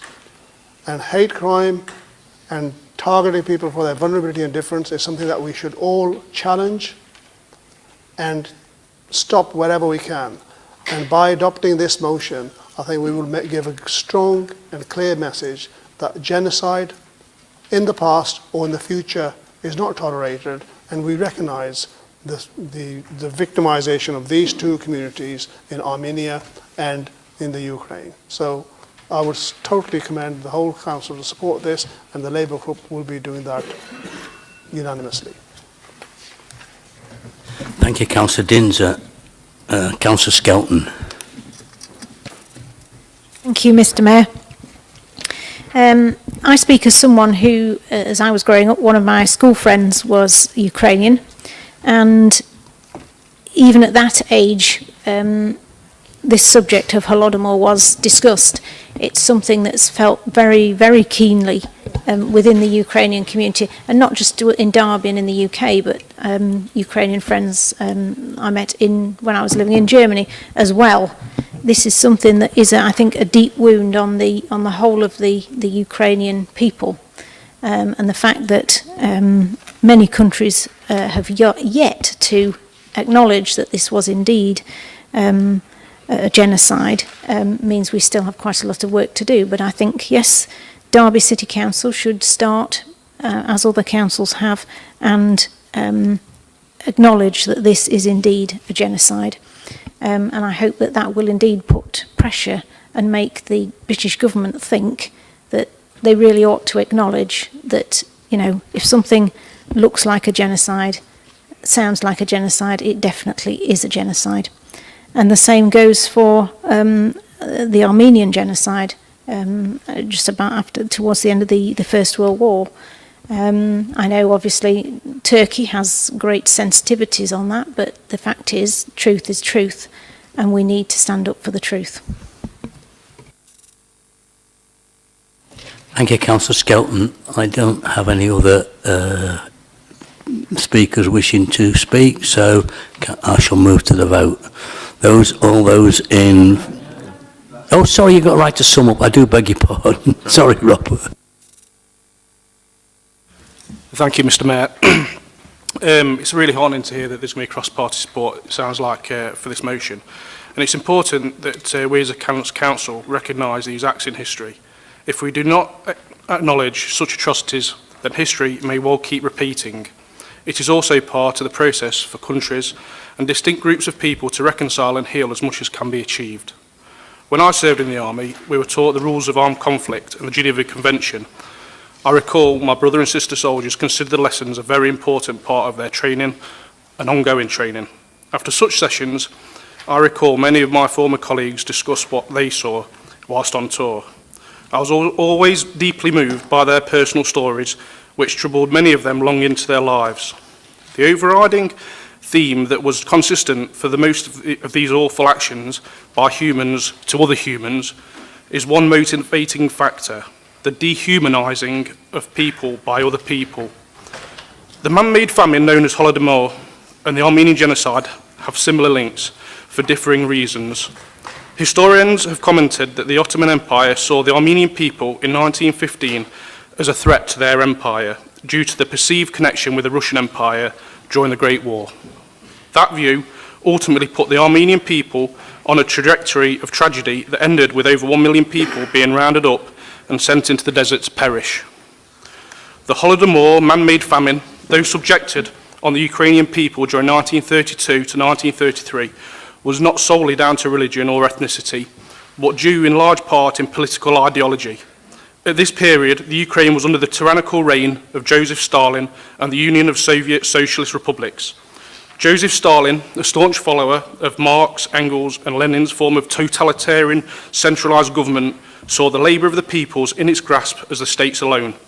The state decided that the grain that the Ukrainian people worked hard in the fields for and fed the population was theirs to distribute as they saw fit. The result was terrible man-made famine, detailed in the motion. Up to 7 million Ukrainians were starved due to the political ideology. A famous quote attributed to Joseph Stalin was, "A single death is a tragedy, 1 million deaths is a statistic." This quote, however validated to Stalin, shows how people can be dehumanised simply because they had resources the tyrannical state wanted at all costs. We must always be on guard in our country to ensure this never happens and offer support around the world to those that are persecuted, and where necessary, like Bosnia and Kosovo, step in and provide stability and peace when called upon. Fellow councillors, I hope you all support this motion. Thank you.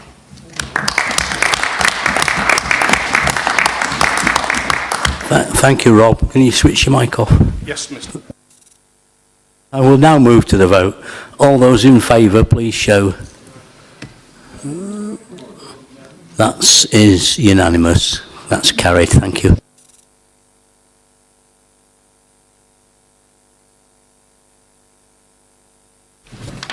Item 15, notice of motion, is to be moved by Councillor Peatfield.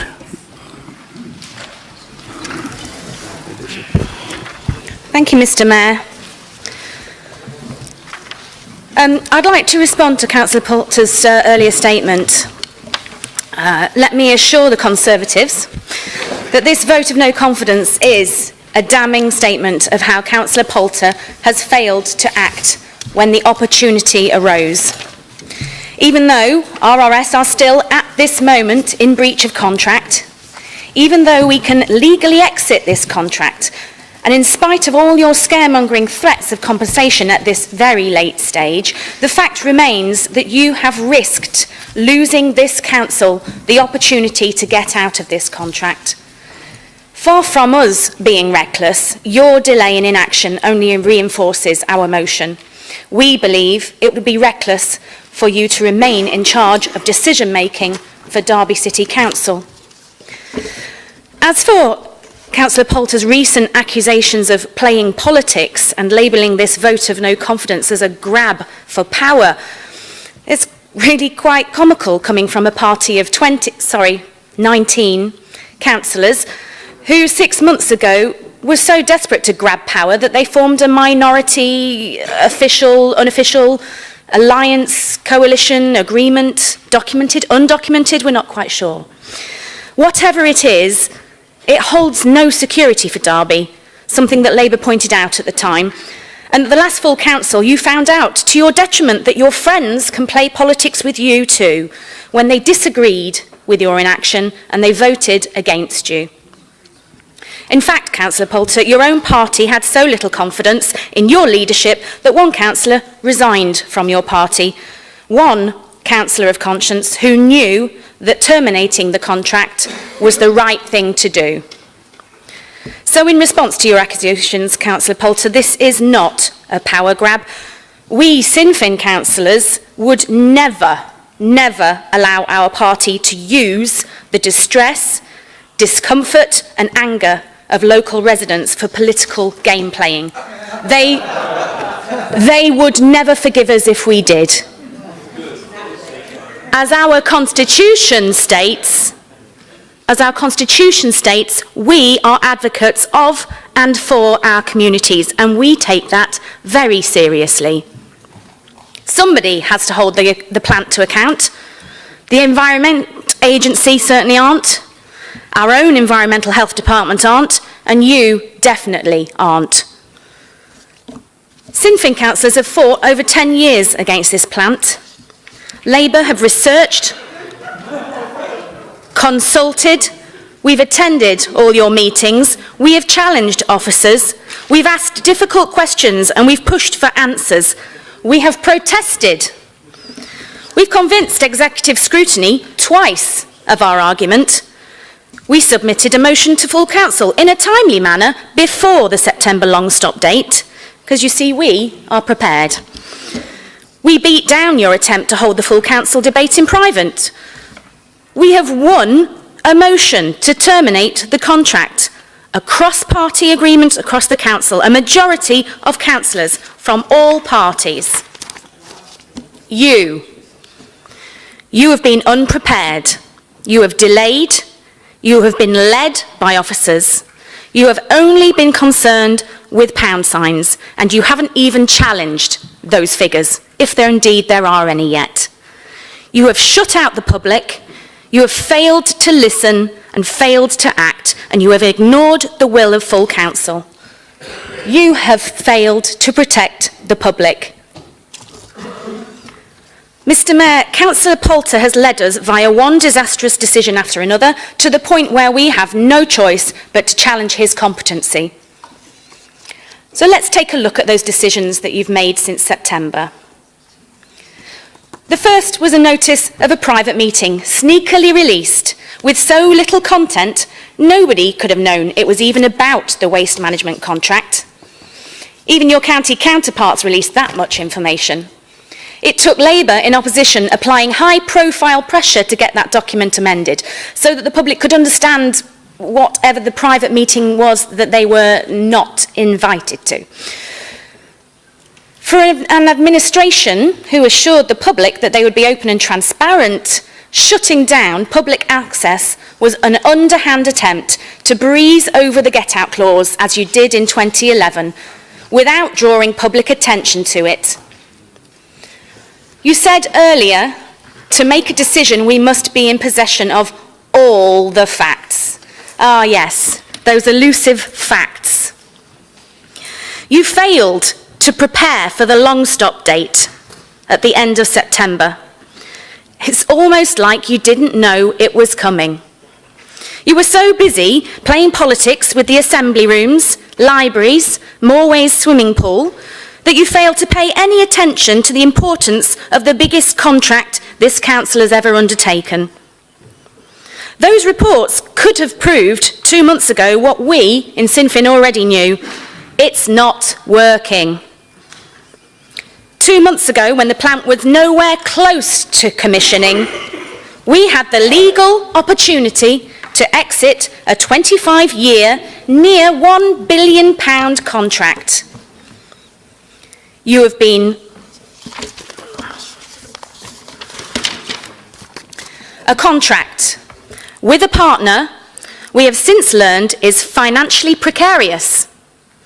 A partner who is misleading us, lying to us, and whose technology is yet to be proved to work. A contract that no longer makes financial sense to this council, as it will cost us more to incinerate waste than to do pretty much anything else with it. Had those reports been ready in time, the financial risk would have been negligible. Nothing like whatever the figures could be now. That is, if the reports were ready. Where are your facts and figures? Where is your legal advice?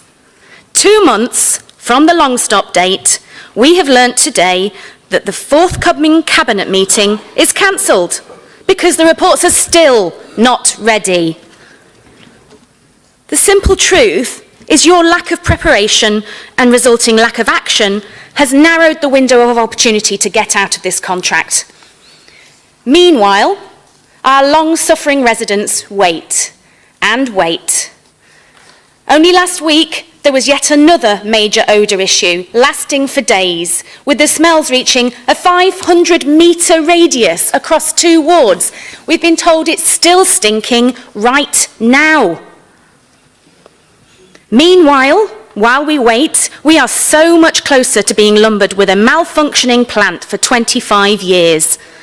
While we wait, 2 councils are closer to handing over £50 million to a company that could go bankrupt the next day with our money in their pocket.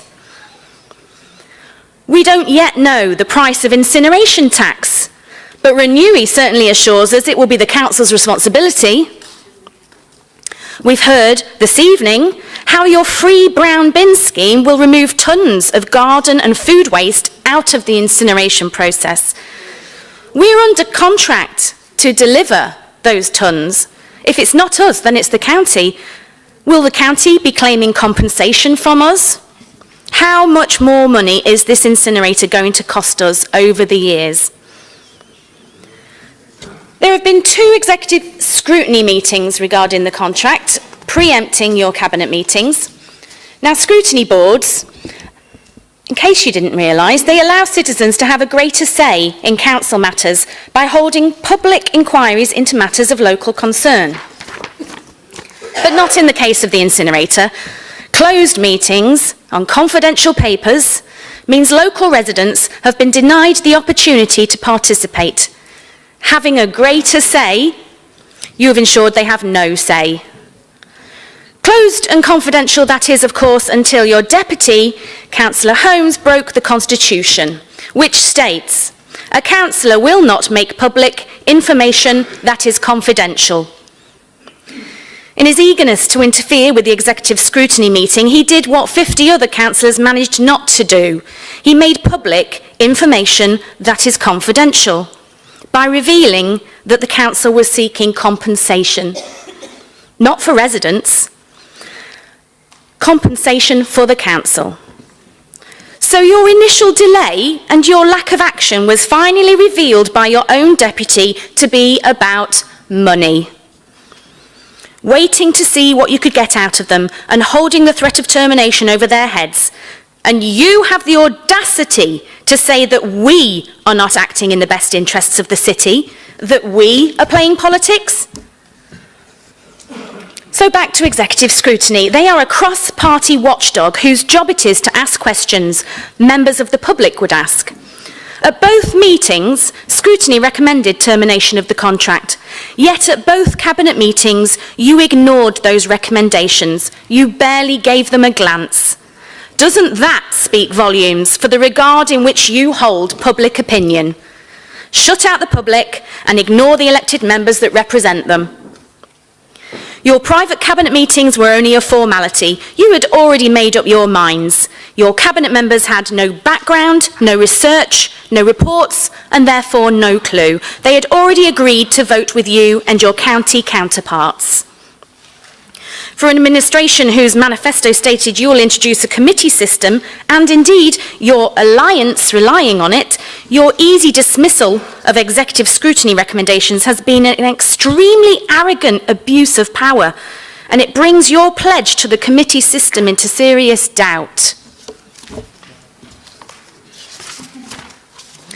Then there is the matter of cross-county meetings. When we asked to see the minutes of these meetings, we were told that they tended to be verbal. Tonight, you've confirmed no minutes or actions were produced from these 4 meetings. Well, do we even know that there were 4? We're in very murky water here. Meeting minutes might not seem terribly important, but when decisions of such magnitude are being made, surely they should be a constitutional requirement. After all, the Constitution states that one of the aims of the executive arrangements is to ensure that decision-making within a council is transparent. Executive members will be personally identified and held to account. Where are the minutes? Where is the transparency? How is any of your executive members to be held to account when there is no record of who was there and what was said? And in case you're in any doubt, I have some examples of how important paper trails are. In 2002, Councillor Poulter sent a letter to the Sinn Féin site contractors of the moment, offering his support for the incinerator being built in Sinn Féin. Strangely, that letter seems to have vanished, but luckily Councillor Shanker remembers it well. Then there are minutes. Then there are minutes of the meeting of the, okay, this is a catchy title, bear with me, Derbyshire County Council and Derby City Council Waste Management Contract Management Board. At County Hall, Matlock, 6th of February 2012. And bearing in mind that the Conservatives were still in control of the council, the minutes show that Councillor Poulter attended the meeting. Option A was proposed revised project plan at the Celanese site in Spondon. Option B was to implement, I beg your pardon. I'll take as much time as I need, thank you. Option B was to implement the original proposal at the Sinn Féin Lane site. Option C, discontinue all the plans and re-procure alternative treatment solutions. It was decided at the meeting that option B, to continue at Sinn Féin, was the best option. Now, without those minutes, how would we have ever known that Spondon Councillor Poulter did not want an incinerator in his own backyard? Or that he was ever on the board? So, we arrive at the focus of our motion, the last full council meeting. We presented our argument, you all abstained, but crucially and democratically, the majority voted to terminate the incinerator contract. The majority. Democracy in action.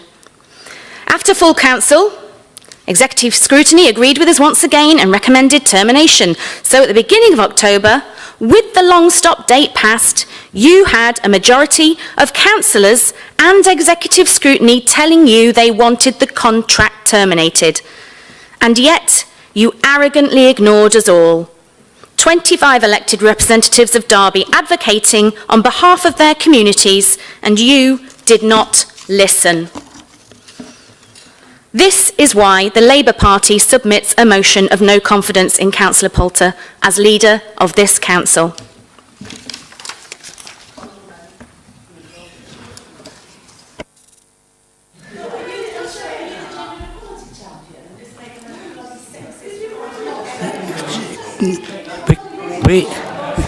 Hold on, hold on. Be quiet. Councillor Bayliss, you are second in this motion. Are you speaking now? Formally second and reserve my right to speak, Mr. Mayor. Thank you very much. I currently have Councillor Marshall.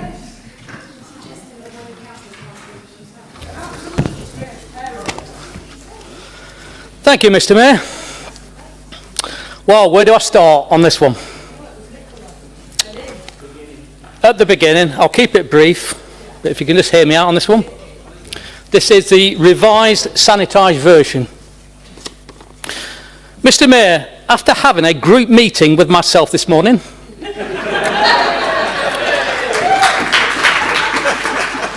and after a much heated debate and unanimous decision, and in line with the group whip, of course, never go against the group whip, Mr. Mayor, which also happens to be me when the wife's out anyway, I couldn't let this motion go by without saying a few words.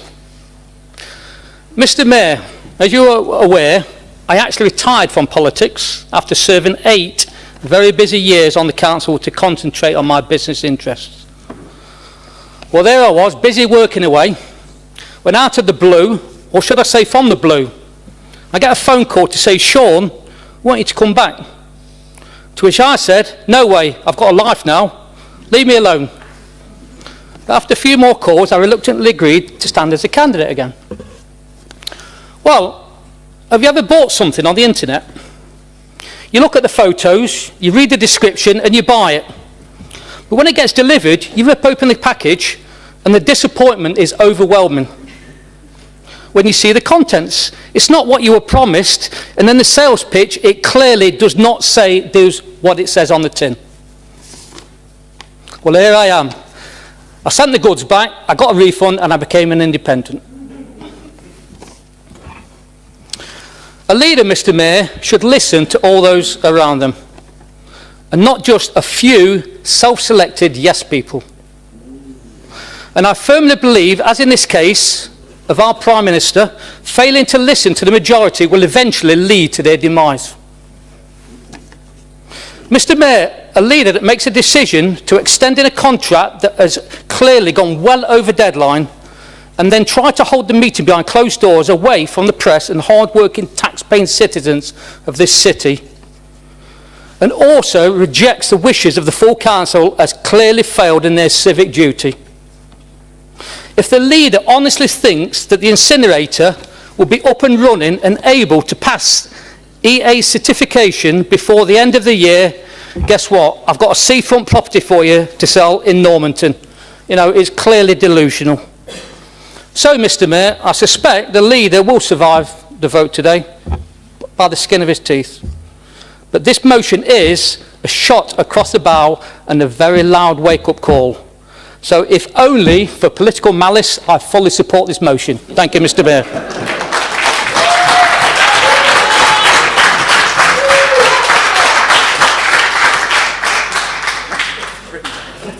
Councillor Graves.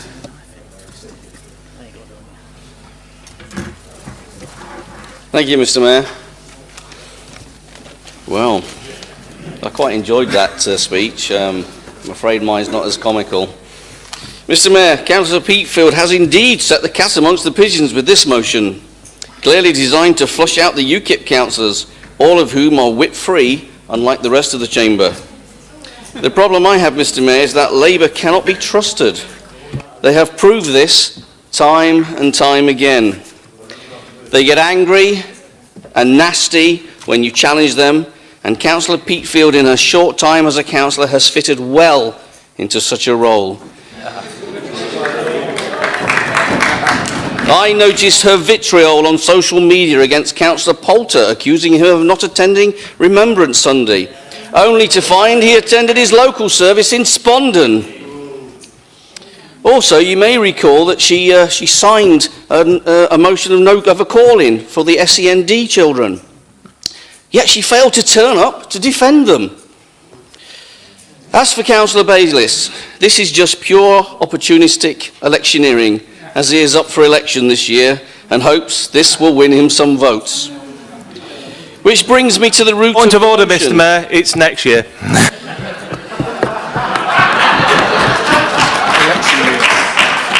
Do it while you can. Corrected, Mr Mayor, it's next year. Why haven't the Labour leadership brought this motion? Surely their confidence in the motion would suggest that it is they that sparked the revolution, not the underlings. Previous leadership of this council was appalling under the last leader and the one before. It was Labour that introduced the incinerator. It was Labour that ignored the people that voted for them. It was Labour that cared not about the health of local residents, yet now they pretend to be saviours. I don't know where you've been, Councillor Peatfield, but when you say 10 years, what did you do 10 years ago? What did they do 10 years ago? What did he do 10 years ago? What did you do 9 years ago? What did you do 8 years ago? What did you do 7 years ago? What did you do 6 years ago? You did nothing except accept... Order! I have no doubt in my mind that due to officer advice, these very same Labour councillors would not end the contract if this motion were to succeed, and they would be dancing in the streets, duping us.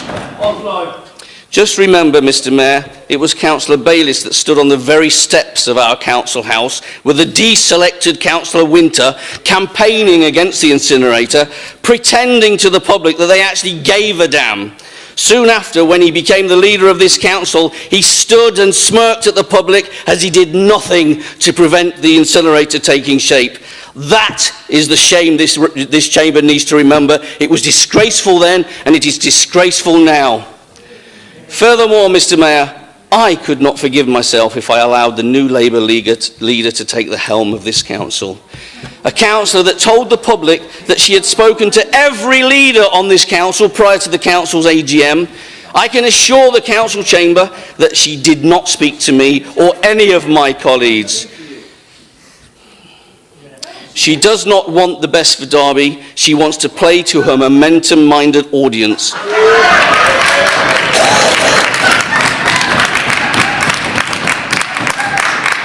Showing how she would never work with UKIP. She can't even get all her members to the council chamber on this important motion. The party that speaks up for all the residents and at every level is UKIP.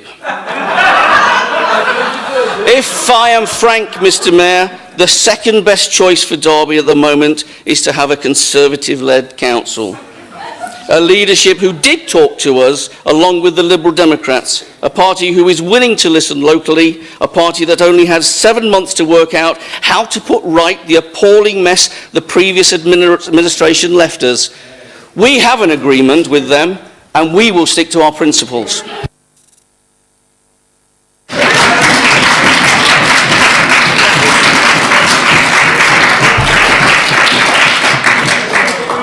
Councillor Ashburner. Thank you, Mr Mayor. Labour need to live in the real world. They propose to tear up a contract with no idea where the waste will end up. Where, just on the streets of Derby, in the city, throughout the world, throughout Derby, where will it go? Labour signed the contract and they selected Sinfin as the site to build up... Point of order. Please, Mr Mayor, point of order. Hold on, who said point of order? I am, Mr Mayor. Okay, just sit down please, Eric, while the point of order is. Okay, Microphone off.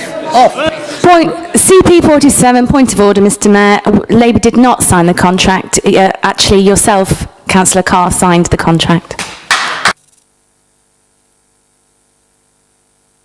Carry on. Labour approved the signing of the contract. And pardon? Oh, sorry, Chris Williamson signed the... what? Chose the site. And selected... and they chose to build it in a built-up area. Labour did nothing for some 8 years and complained when we failed to fix their mess in 8 months. Do we have an opportunity to exit as Labour's rant? What if we do? Where does the waste go? Labour do not know. Without approval of Derbyshire County Council, we cannot exit the contract. Has Derby Labour Party asked Derbyshire Labour Party what their views are? I genuinely want to know. I'd be interested if you could tell me. How concerned are they about residents, or are they concerned about votes? Lib Dems have called for the council to compensate residents, but while Labour just sat on their backsides and did nothing. Labour care more for votes than for the residents of their Sinfin. Thank you. Thank you, Councillor Ashburn. Councillor Skelton. Right, well, we might have a little bit of a history lesson. I'll start by repeating what I said before about how Labour, when they were in control of this council, how they dealt with the ongoing saga of the waste plant. Certainly I recall last February, and I think the orders must have come from, I think, Councillor Shanker, that we were ordered not to talk about the waste plant in public whatsoever. So, and being responsible people, we didn't talk about it in public. It's unfortunate that the Labour councillors are certainly not reciprocating that responsibility. I think we also need to know that certainly some of the things that Councillor Pete Field has been saying are just not true. A number of her facts, such as we've got to get a certain tonnage into that plant. Well, no, we haven't. Yes, you have. No, you haven't. Not what I was told, anyway, by senior officers of this council. So, expert in this chamber here says different. So anyway, it's not often that national things and local things mirror each other, but this is one such time. The national Nadine Dorries, has no confidence in the country's leader, and the local Nadine, Pete Field, has no confidence in the council's leader. And I'm sure there's plenty of other similarities between the two of them. Nationally, there's widespread dislike of the deal that Theresa May has negotiated. Locally, as we've seen already, there is much disquiet about the waste disposal contract. Unfortunately, we are not in the position to be able to change that contract. The waste contract is just that. It's a contract. And whether we like it or not, and plenty of us don't like it, we are bound by it. The Labour group do really need to take a lesson in law. The contract. Excuse me a second, Councillor Skelton. Can you just be quiet? She's not got a very loud voice and we're struggling to hear. So if you could just keep the conversation down and let Councillor Skelton finish. I want some extra seconds. Yes.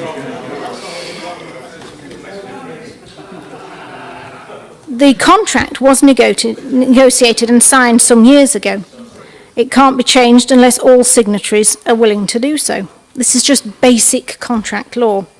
Over the past 6 years, while Labour were in control of the council, they were not calling for this contract to be terminated, and yet it's the same contract. Suddenly, the loss of power seems to have some effect on their brain, whether it's a sort of vote grabbing, perhaps. Yes. They can't change that. Councillor Poulter has had very, very little choice in what he's done. He has very little room for manoeuvre. And Labour has known that for years and years, because if it was indeed true that we could just rip this contract up, well, Labour could have done it 6 years ago, and they didn't. So there was never any intention of doing that, because I suspect they, like, even if it was Labour in control in the county council, as they have been, they were shafting you, basically. Your own mates were shafting you. So they had no intention, the county Labour had absolutely no intention of letting you alter that contract, change it in any way, and that's why you didn't want any public discussion of the matter. It was just a big embarrassment to you. So if Labour could do no different, then why the motion of confidence?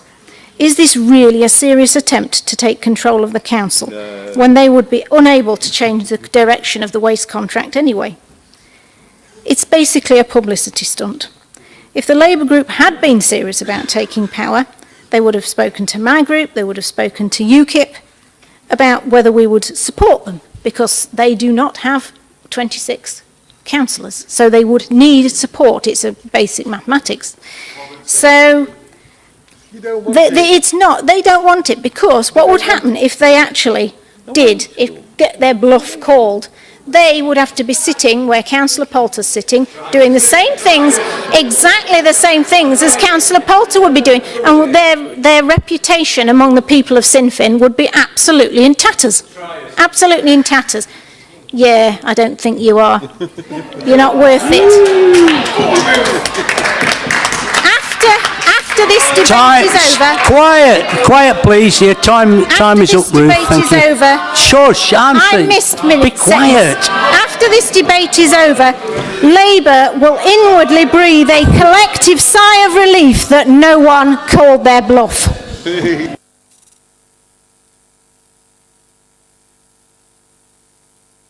Don't have any other speakers at the moment other than Councillor Bailey is summing up. Thank you, sorry, Councillor Bailey is seconding. Sorry. I'm seconding, Mr. Mayor. And then you get to sum up. Let's be honest, it's quite an entertaining afternoon we're having here. For the record, I actually wrote the motion. The reason for that, it's for me, it's about governance in this council. The only way you can affect, or council can make the leader of the council do something, if they don't do it, there was a motion passed last time, I wasn't here at the time, is for removal of that leader under the strong leader model.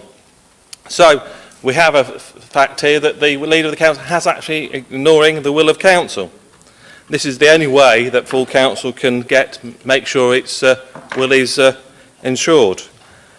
For me, this is about the issues of the contract in terms of where we are. I have to be honest, in terms of the briefing on the contract, the information that Councillor Poulter shared with us today is the first update I personally have had for some years. But the issue for me is very simple, is do we continue with this contract? There have been 2 break clauses with it, both of them fall on the Conservative watch, and it looks like, certainly in the first case, but certainly in the second case, they don't want to exercise that break clause. For me, it's very simple. I've been down to B&Q and I can tell you that the plant doesn't work. I can smell it and I can hear it, which means it's not working. We need to do something about that. For me, that's what it's about. It gives the council the opportunity, for those who voted last time, knowing full well that under the strong leader model that the motion could be ignored by the fact that the executive powers are in one member of the council, then we've come back to some real politics where actually you can do something about that. This is the opportunity to do that.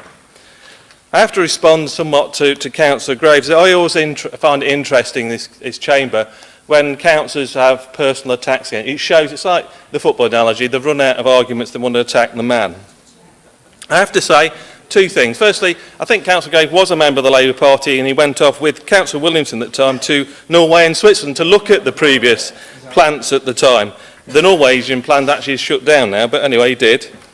And I have to say that when he left the Labour Party, having fallen out, I did actually say to him at the time he would lose the vote against Chris Williamson, but I would vote for him, and I did.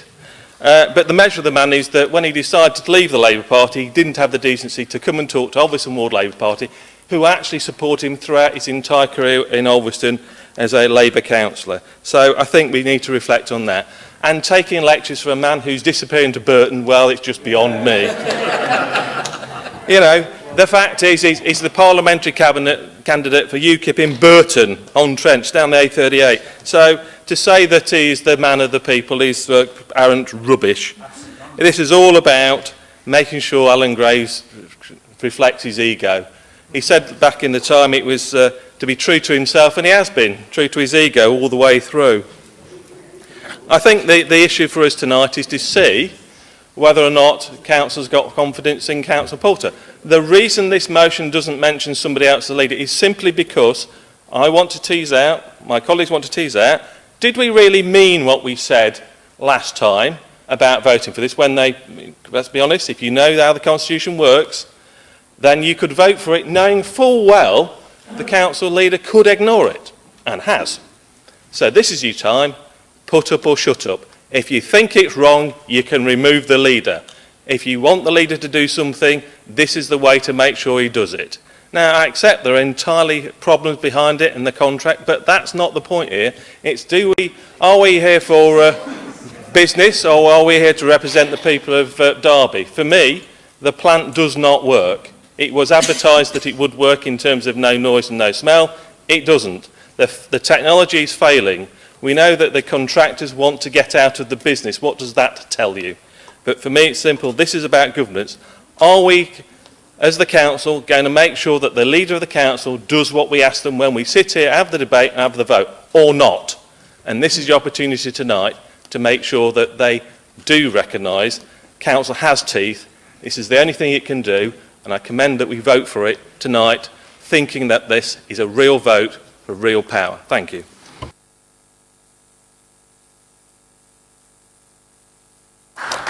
Councillor Peatfield. Thank you, Mr. Mayor. Can I just say that I am absolutely disgusted that a woman, the equality champion, has suggested that a man has written my speech for me. I can assure you, Councillor Ruston, my words are my own. Councillor Ashburner, we've been assured, because we do our background checks, we've been assured by officers that there are waste contingency plans in place and there would not be rubbish on the streets of Derby.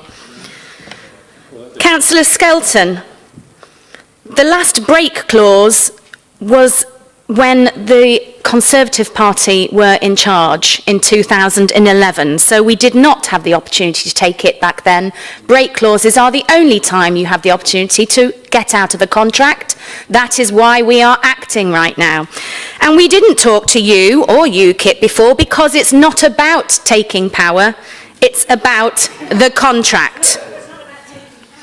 In summary, Mr. Mayor, closed meetings, failure to prepare for the long stop date, repeatedly ignoring scrutiny, breaching the Constitution by breaking confidentiality rules and unminuted meetings, ignoring the will of full council. All of this has resulted in a delay that has seriously jeopardised the council's ability to terminate this contract. In a very real probability of being shackled to this stinking plant with Sinn Féin serving a 25-year sentence, and the council to be tied into a contract that will cost it dearly. You have aided and abetted, Councillor Poulter, this plant into a position of barely functioning, almost to the point of no return. Mr. Mayor, Councillor Poulter calls himself responsible and tells us that any leader would have done the same as him.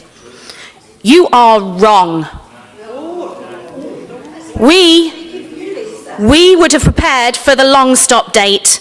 with financial and legal reports ready for the 1st of October. We would have acted with a determination to terminate, not a determination to let it continue.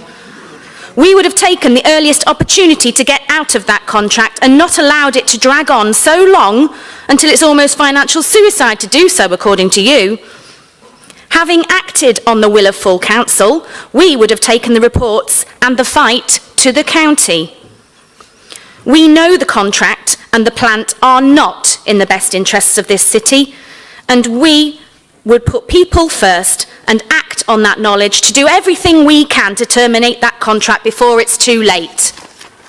This is no game, this is no power grab, this is a complete and utter lack of confidence in the leader of this council and his executive cabinet to do what is best for this city. Hindsight will not be kind to you, Councillor Poulter. It will look back on these past months and judge you for failing our city. Mr. Mayor, I move.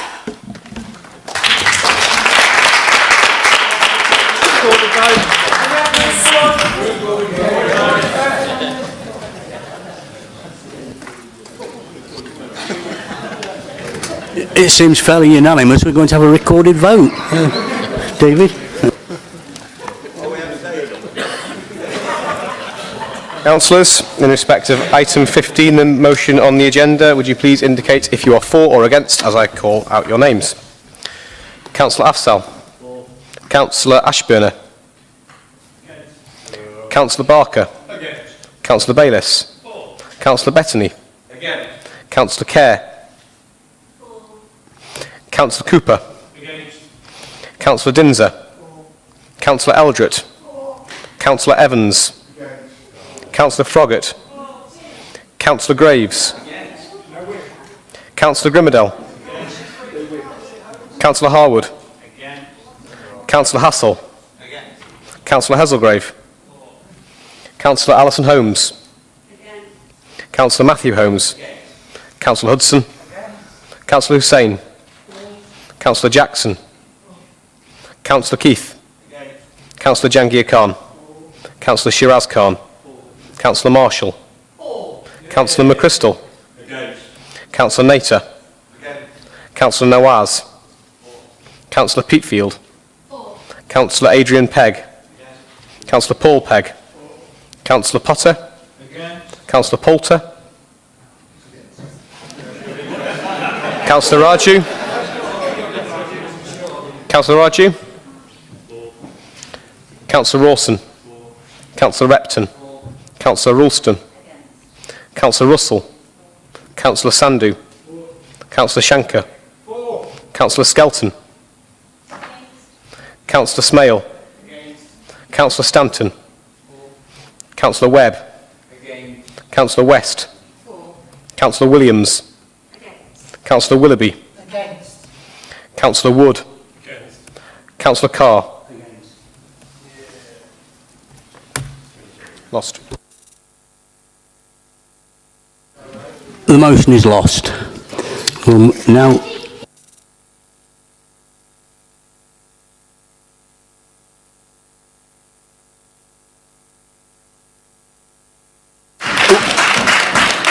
we still have two motions to get through. If we could move on, please. It's now item 16 to be moved by Councillor Froggatt. Thank you.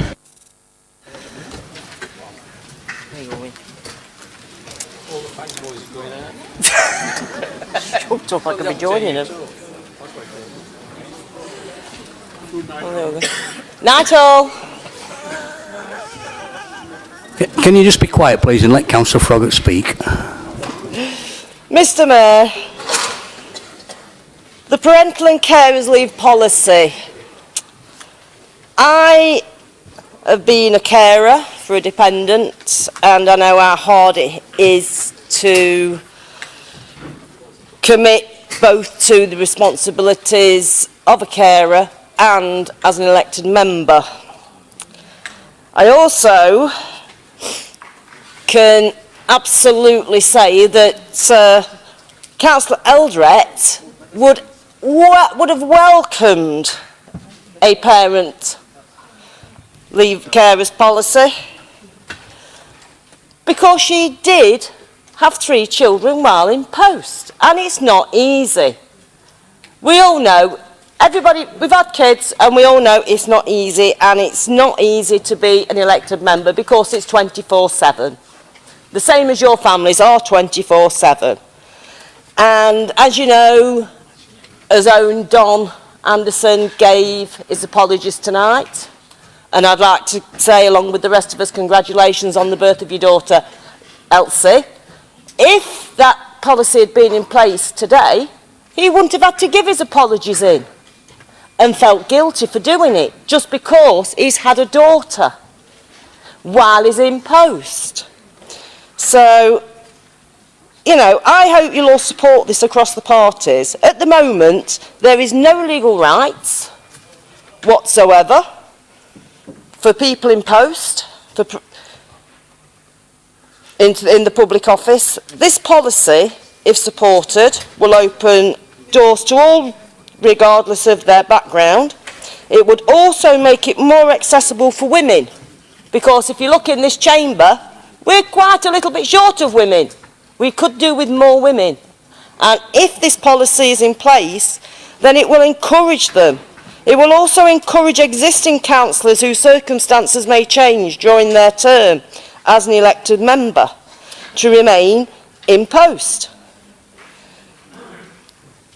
So what I'm looking for, and I'm asking, is to support the recommendation to the, I don't say IRP, else everybody will moan at me, the Independent Remuneration Panel from May 2019, and also to support the facilities for childcare in this council, not only for members, but also for employees, because we also need that, because there's nothing here at all for employees, for members. So please can you support the parental and carers leave policy to start in 2019.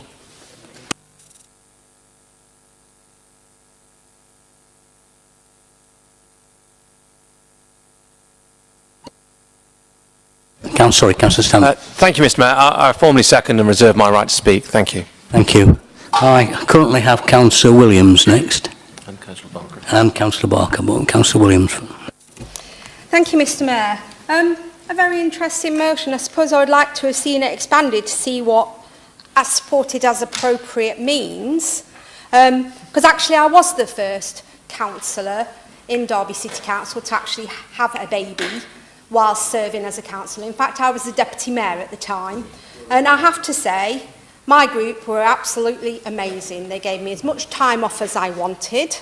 They gave me all the support I needed, and I fulfilled my deputy mayoral duties until the end. My daughter did come to the AGM, but I did decide actually at that point that I did not want to be the mayor because I felt it was too much for me. However, my group tried to persuade me to stay on. It was my choice. I decided not to. However, several weeks later, I then decided to go into the cabinet when I was asked to.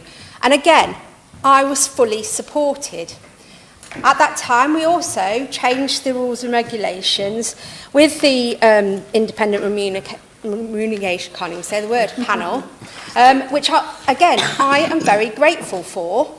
And again, I would like to have seen some expansion on what as appropriate means, because the panel at the time did change the ability for carers and for parents to be able to reclaim their childcare costs.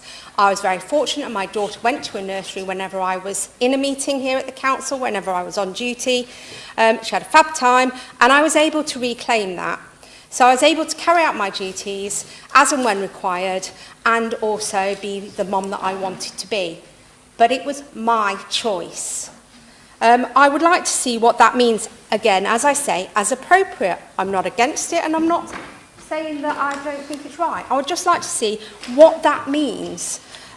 Because I do think, and I do believe, that actually what we have to do is to educate our groups into not just what it feels like to be a parent and to have come into meetings like this.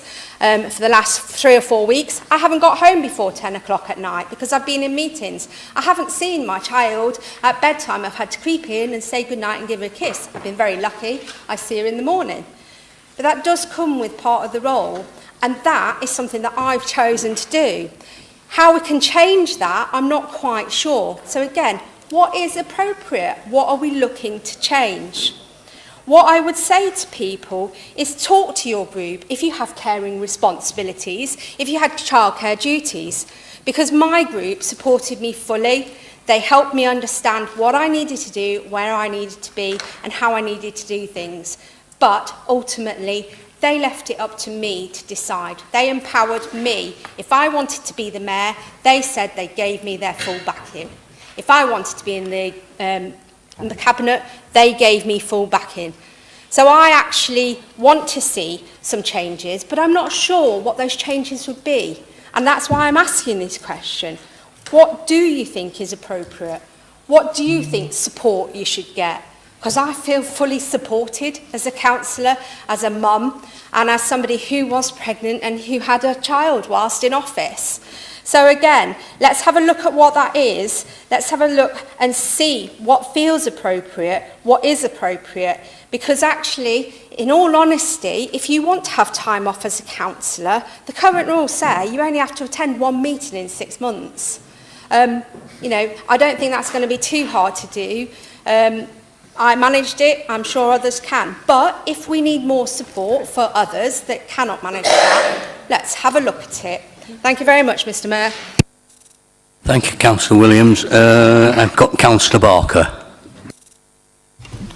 Yes, thanks, Mr. Mayor, and thanks for the contribution from Councillor Williams, who's gone through this process over the years. I'd just like to add a little bit of understanding to these matters. The process of being a councillor and a parent. Firstly, I reinforce the principle of fact, and it was brought out by Councillor Froggatt, that councillors are not employees, and whilst legislation quite rightly gives protection to officers and workers of this council in respect of maternity, paternity, adoption, parental and shared parental leave, legislation does not and cannot issue similar protections and concessions to elected councillors.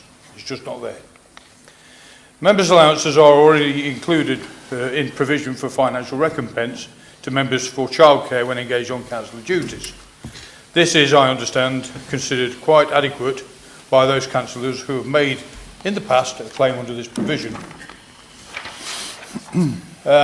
Council will no doubt recollect that in the recent election it was an aspiration of the Conservative manifesto to investigate the provision of high quality childcare activities within the council house. Shortly after taking office, I investigated the potential for fulfilling this pledge. Firstly, I came up against a problem with space. Space within this council house is limited. Further limited by both, since that time, DPW and the library has taken space up on the ground floor. Costings to set up a facility within required staff and members, albeit never finalised, were envisaged to be such that a business plan had to take account provision for both local authority schools who provide childcare and provided premises in the city centre, and also the private sector who provide similar. It was difficult to justify, without going through a formal consultation, that there was a call for such a business case within the City Council offices. And so therefore we have put that on one side at this time. Hardly, as I say, as a sound business case to proceed with. Having said that, I again understand the sentiment of the motion, but do the facilities meetings within this council meet with what the recommendations are of what Mrs. Froggatt's talking about, and primarily with its councillors? At the outset, I said I have considerable respect for the intent of this motion, and I would, at this moment, suggest that an amendment to the motion be put before council, and I think that's available for members.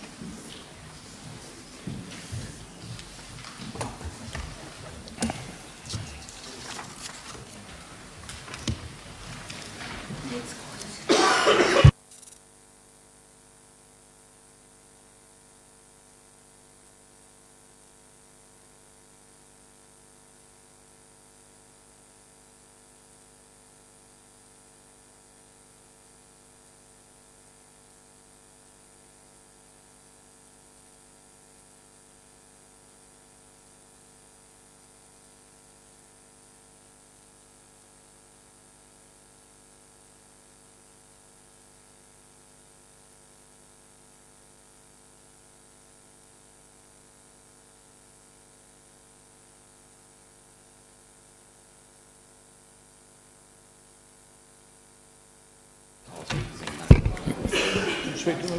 Yeah. Had you finished? No, I want to speak to the, obviously to the amendment. Okay. Mr. Mayor. I think it's now been circulated, Mr. Mayor. Quite simply, the motion asked that from Council Resolve, which is at the end of the motion as written, to delete the 2 bullet points. So in relation to I can't say it myself now, independent remuneration panel. Yeah. And also the second bullet point in relation to establish the provision of high quality childcare within the council house. And add the following words: to form a cross-party working group looking at particularly the recommendations of the Fawcett Society and emerging information from the local government association relating to parental and carers leave, with a view to recommendations of a new or updated policy for councillors in Derby. As I say, I think we support the whole thrust of this motion, but taking into account the learned information that's already come out of the Fawcett Society, and also the local government has taken this up, I think it would be an opportune moment just to sort of pause and take a stock of this and come up with something that we could all agree with around this table. Sorry, this chamber. Councillor Eldred. Thank you, Mr. Mayor. There's no need for us to vote on this amendment because the Labour Group accepts the amendment, so accepts the motion being changed to reflect the wording proposed by Councillor Barker. We will work very seriously to get this done and get this work done, and we'll expect that we would like to get that done before the AGM next year so that we can have a policy in place.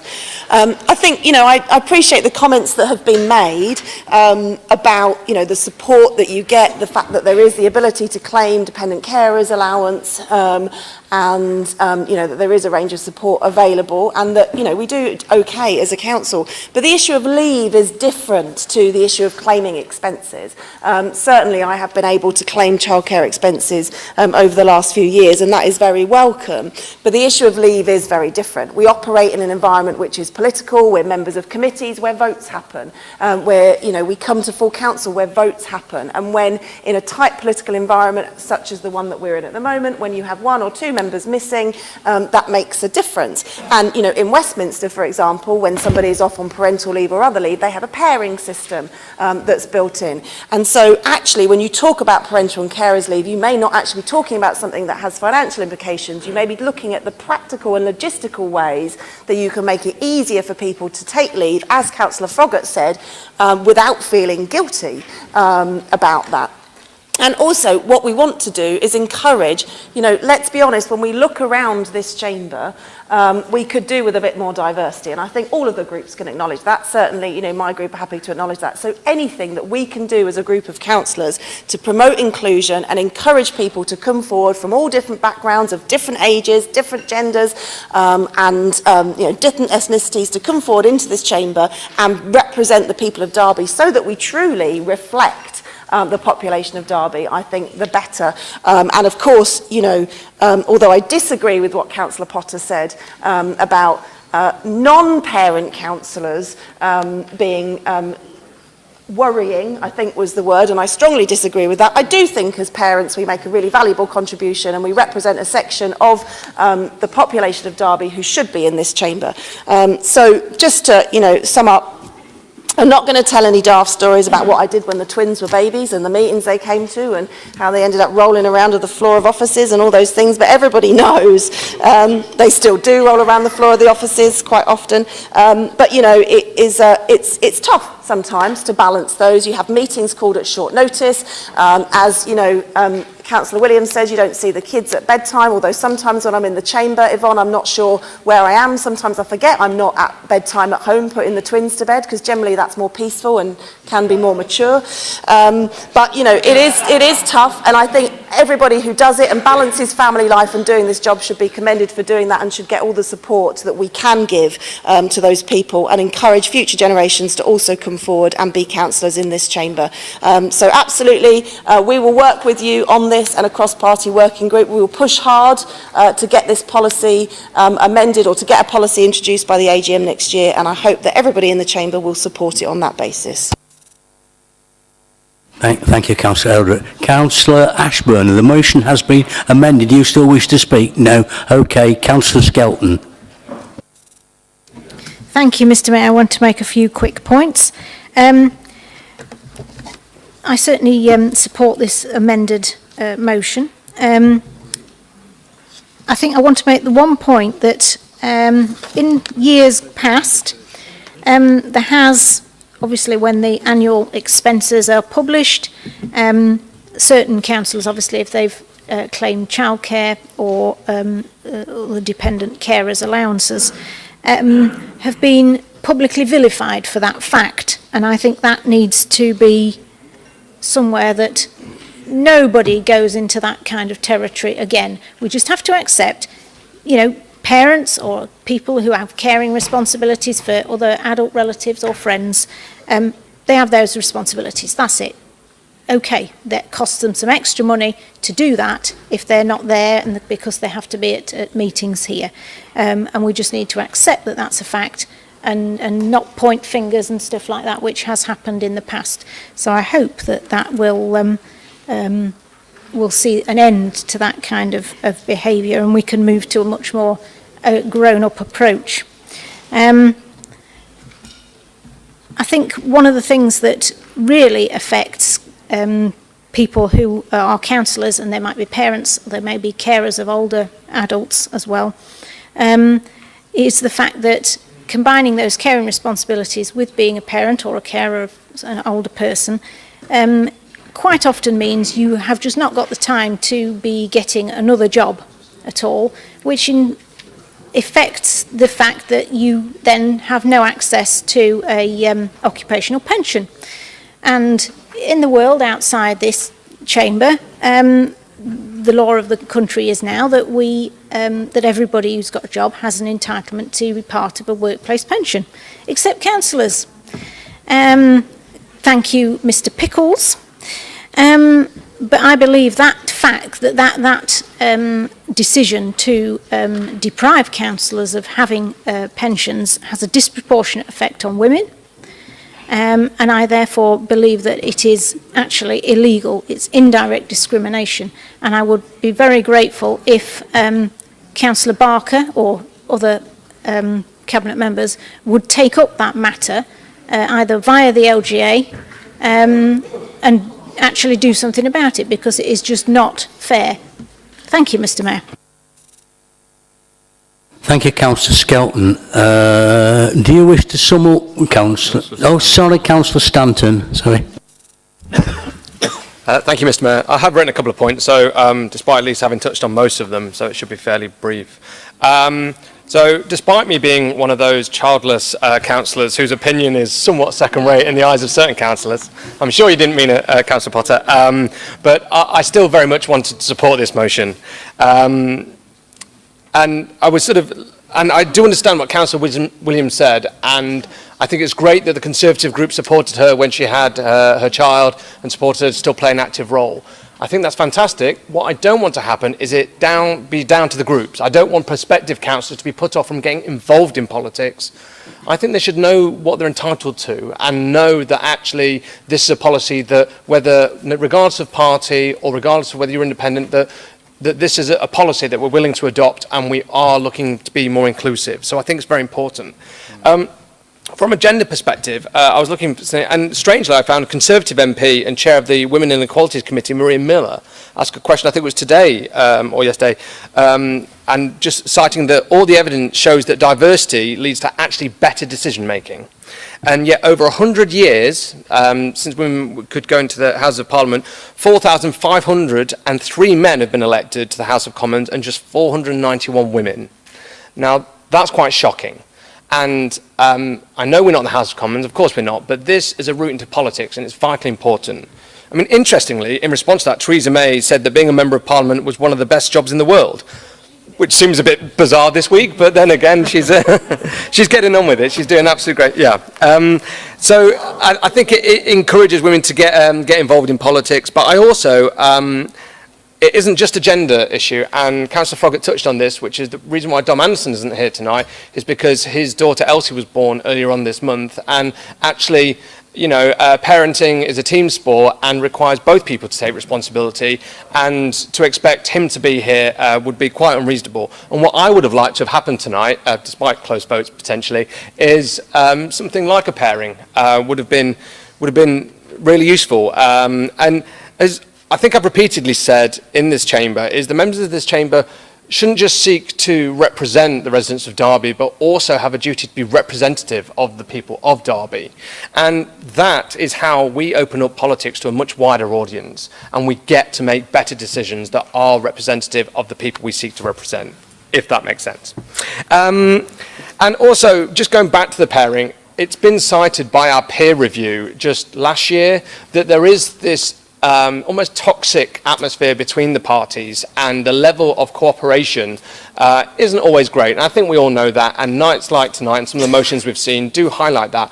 But I know on a personal level is, you know, almost every councillor I know would want to support each other as an individual, particularly where they have care responsibilities, where they have issues with parental leave, and would actually want to support one another. And I think this is just a step in the right direction. It isn't the only thing we could do, but it's the thing that's here right now. And so whilst I welcome the amendment, and obviously I support the motion as amended, that we do send this to a working group, I don't want this to get lost in a working group. And I will certainly be chasing that up and ensuring that something tangible comes back, so that we can send a message out to the residents of Derby that local politics is open to everyone, and that we don't actually put people off being here and having the great time that we have on evenings like this. But thank you, Mr. Mayor.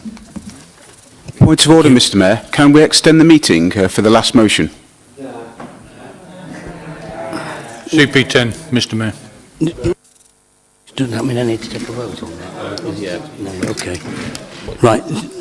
Councillor, you've spoken, Councillor Barker, I think. Yes, Mr. Mayor, I was going to raise the CP10 in relation to extending the meeting beyond 10 o'clock, but I was sort of off-beaten to it.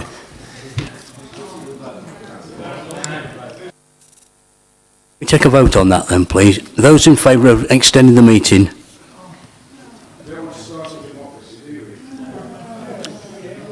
That looks as if that's carried. Thank you.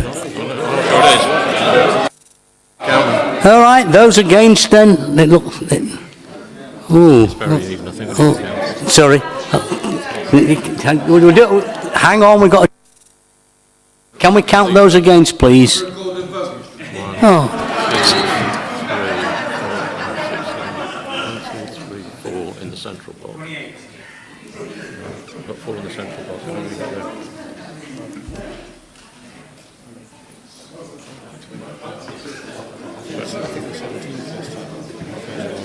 One, two, three, 4, 5, 6, 7, 8, 12.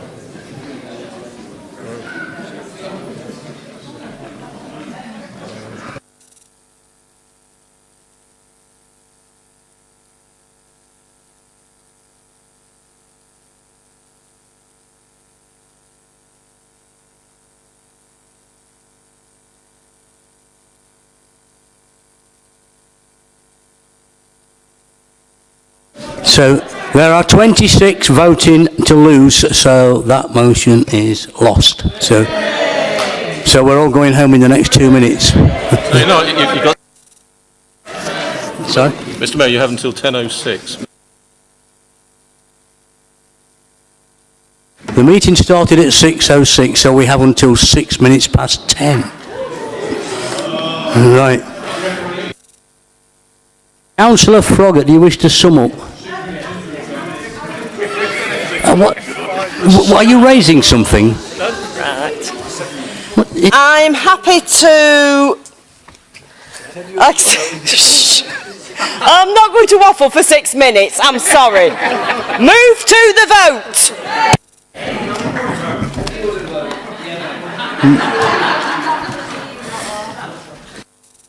Favour of the motion as amended.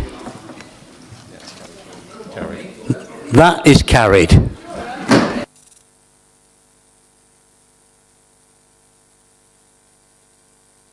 Time. Item 17, Councillor Evans. Thank you, Mr. Mayor. I'll be quick. 5 minutes. Not looking at this, you won't. Yeah. Okay. It's been eventful tonight, as we all know, and no doubt over the last 2 years it's been quite eventful. In the last week, in effect, has been very eventful. Tonight's not a motion about whether we agree with Brexit or we don't, or whether we want another referendum or we don't. We need to dispel all that. It's basically about Brexit and what the Prime Minister told us all in 2017 at the Lancaster report. And I'll just highlight those points. One, this is what she promised. The UK controls its own laws. Two, the UK controls immigration, increasing and decreasing the net level in response to economic and social demands. Three, the UK leaves the single market whilst securing access through a new comprehensive, bold free trade agreement. And four, the UK frees itself from the common commercial policy and the common external tariff, thus leaving the custom union. Now, there's two things here that's happened over the last 2.5 years. Either we've had a Conservative central government that's inept and incompetent, and I very much doubt that. They're very intelligent people. Or we have an orchestrated programme in place to deliberately frustrate and thwart the Brexit process and lead us into a last-minute stampeded, very, very bad deal. Excuse me, I'm speaking, thank you. Well, leave the chamber then. You're not the mayor. It's very rude, it's ignorant. I listen to you speak. Anyway, I'll continue. For me, we were told 2.5 years ago, Brexit means Brexit, by Theresa May, Theresa the Appeaser. No deal is better than a bad deal. And now at the 11th hour, we're being stampeded into this agreement, which we all know is bad. We all know it's bad and will shackle us indefinitely in future generations without any right. So really, this motion is basically saying we want the Prime Minister to do what she said she would do at the Lancaster speech in 2017. Thank you, Mr. Mayor. Councillor Graves, your seconder. Yes, I'm going to speak, Mr. Mayor. There's not much time. Because over on the far side, they don't like democracy. They don't want to actually talk about things. It's quite interesting. Members of the Council, our country has wasted 2 years and 5 months bumbling through faux negotiations with the EU. There is no determination by this government to settle the purest democratic vote this country has ever had. The business community is resilient but needs to understand the trading conditions Parliament provides it. We cannot rely on the EU to help us, as its attitude to the Brexit negotiation more than justifies our decision to leave.